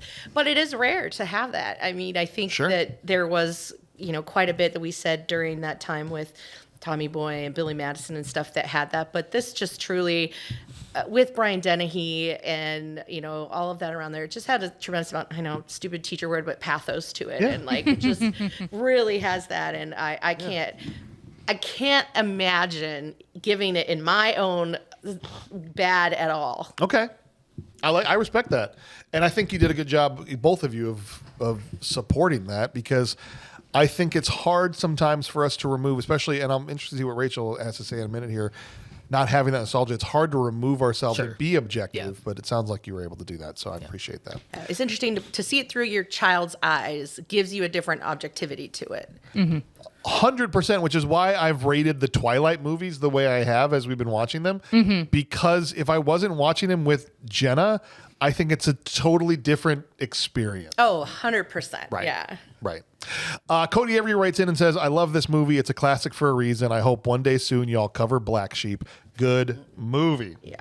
We're going to do a couple more at the turn before we get to Rachel. And says, Jason Blank wrote in, I saw this movie when I was 15 years old in the theater. I loved it, and I still love it now. I feel this was the highest point of Farley's career. Every joke hit. The chemistry between him and Spade was epic in this film.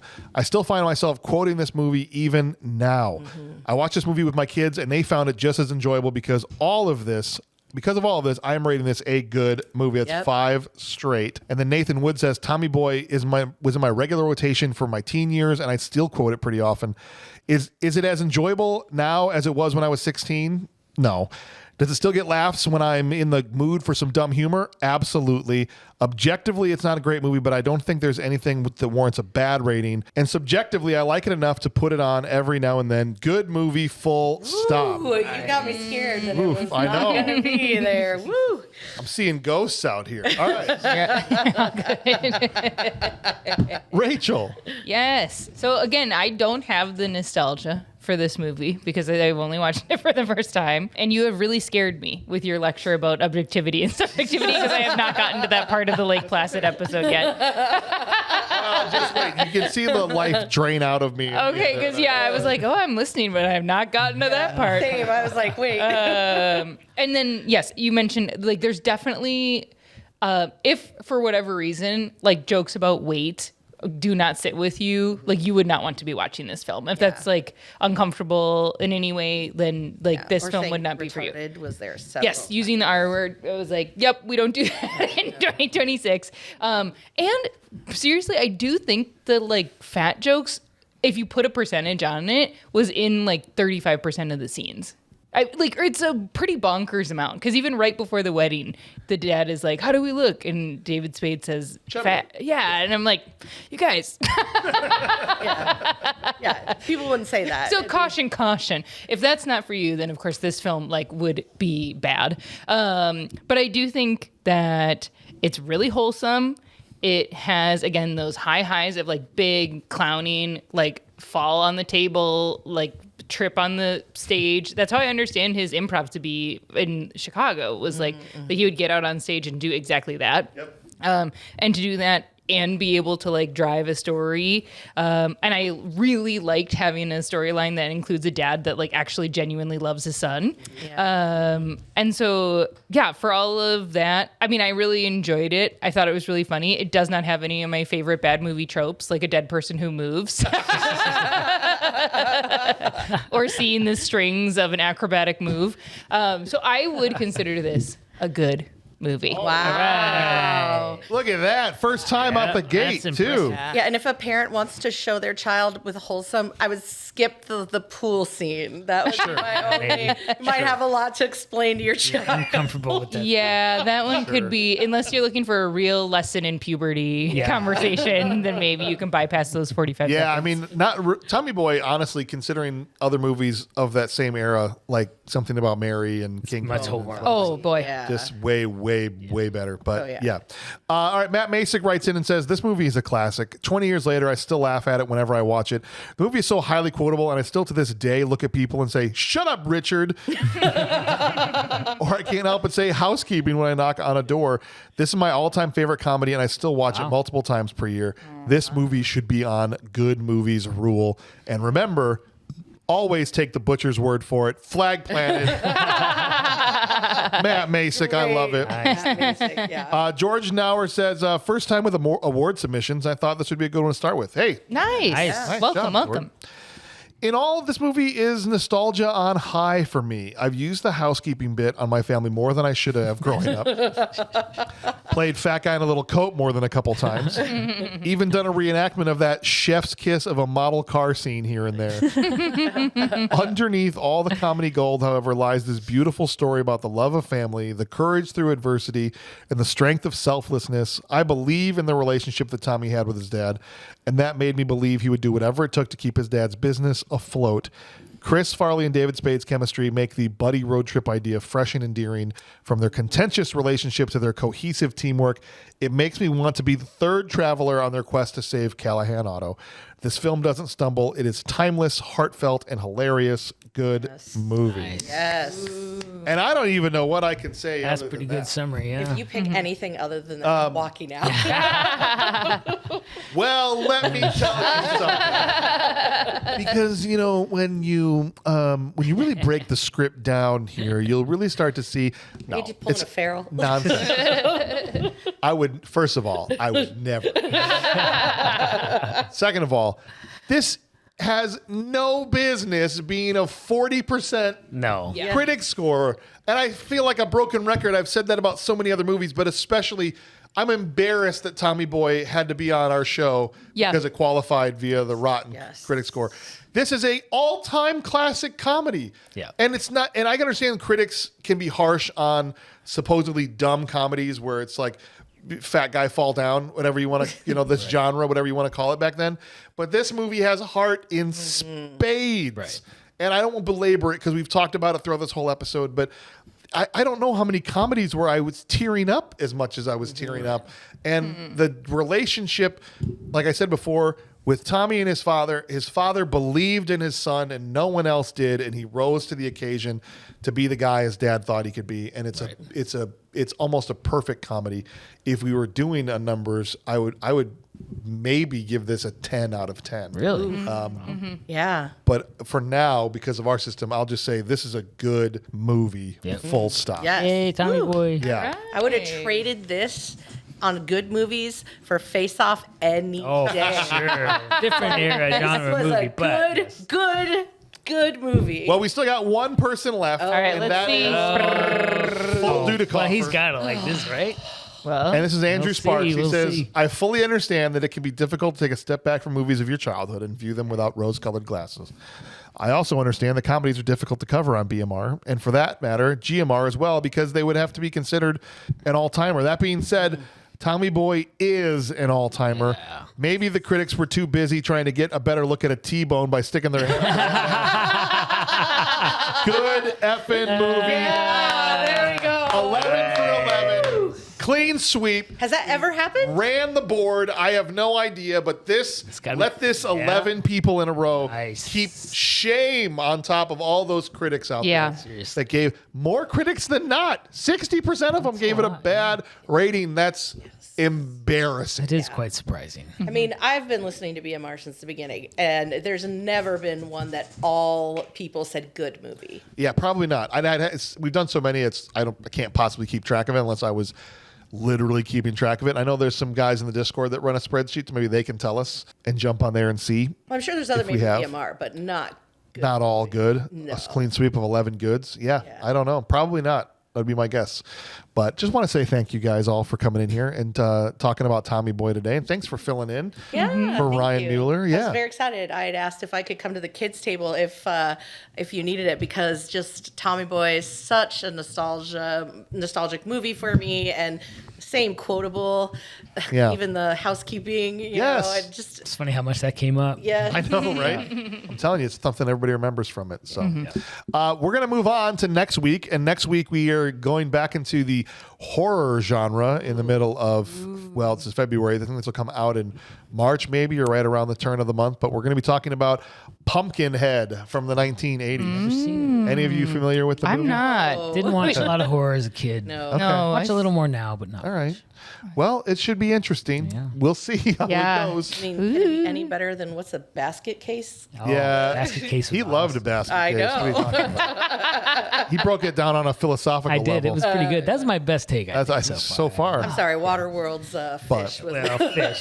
No, but thank you for having us. No, of course. It's a blast. And Bob is going to be back next week for Pumpkinhead, and for the first time in a while, Grace is coming back. Oh, nice. Oh, good. To come be on here. So she hasn't been on in a long time either. So it'd be fun to have both of them on here. We will catch you next time. So appreciate you guys. and Good. stuff. On behalf of Chuck, Melissa, and Rachel, I'm your host, James Hauser. We'll catch you on the next one.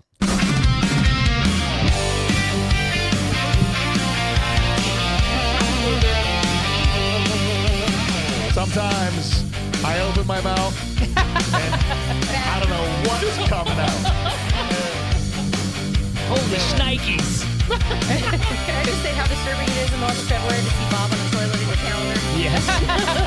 That's Every quite day walking something. down the stairs. Is it disturbing? Disturbing or a gift? I don't know. Your mom saw it? I don't know. I'm hoping not. I didn't even think about that. Maybe we should move it to a different spot. Well, you've only got a couple weeks ago. Gotcha. And then it's Chuck's month. So. Yeah, there you go. Yeah. Or April. Right? Are you March? I'm March. April? I don't know. It's us. One of us. One of those two. Yeah. All right. Exciting stuff. Yeah.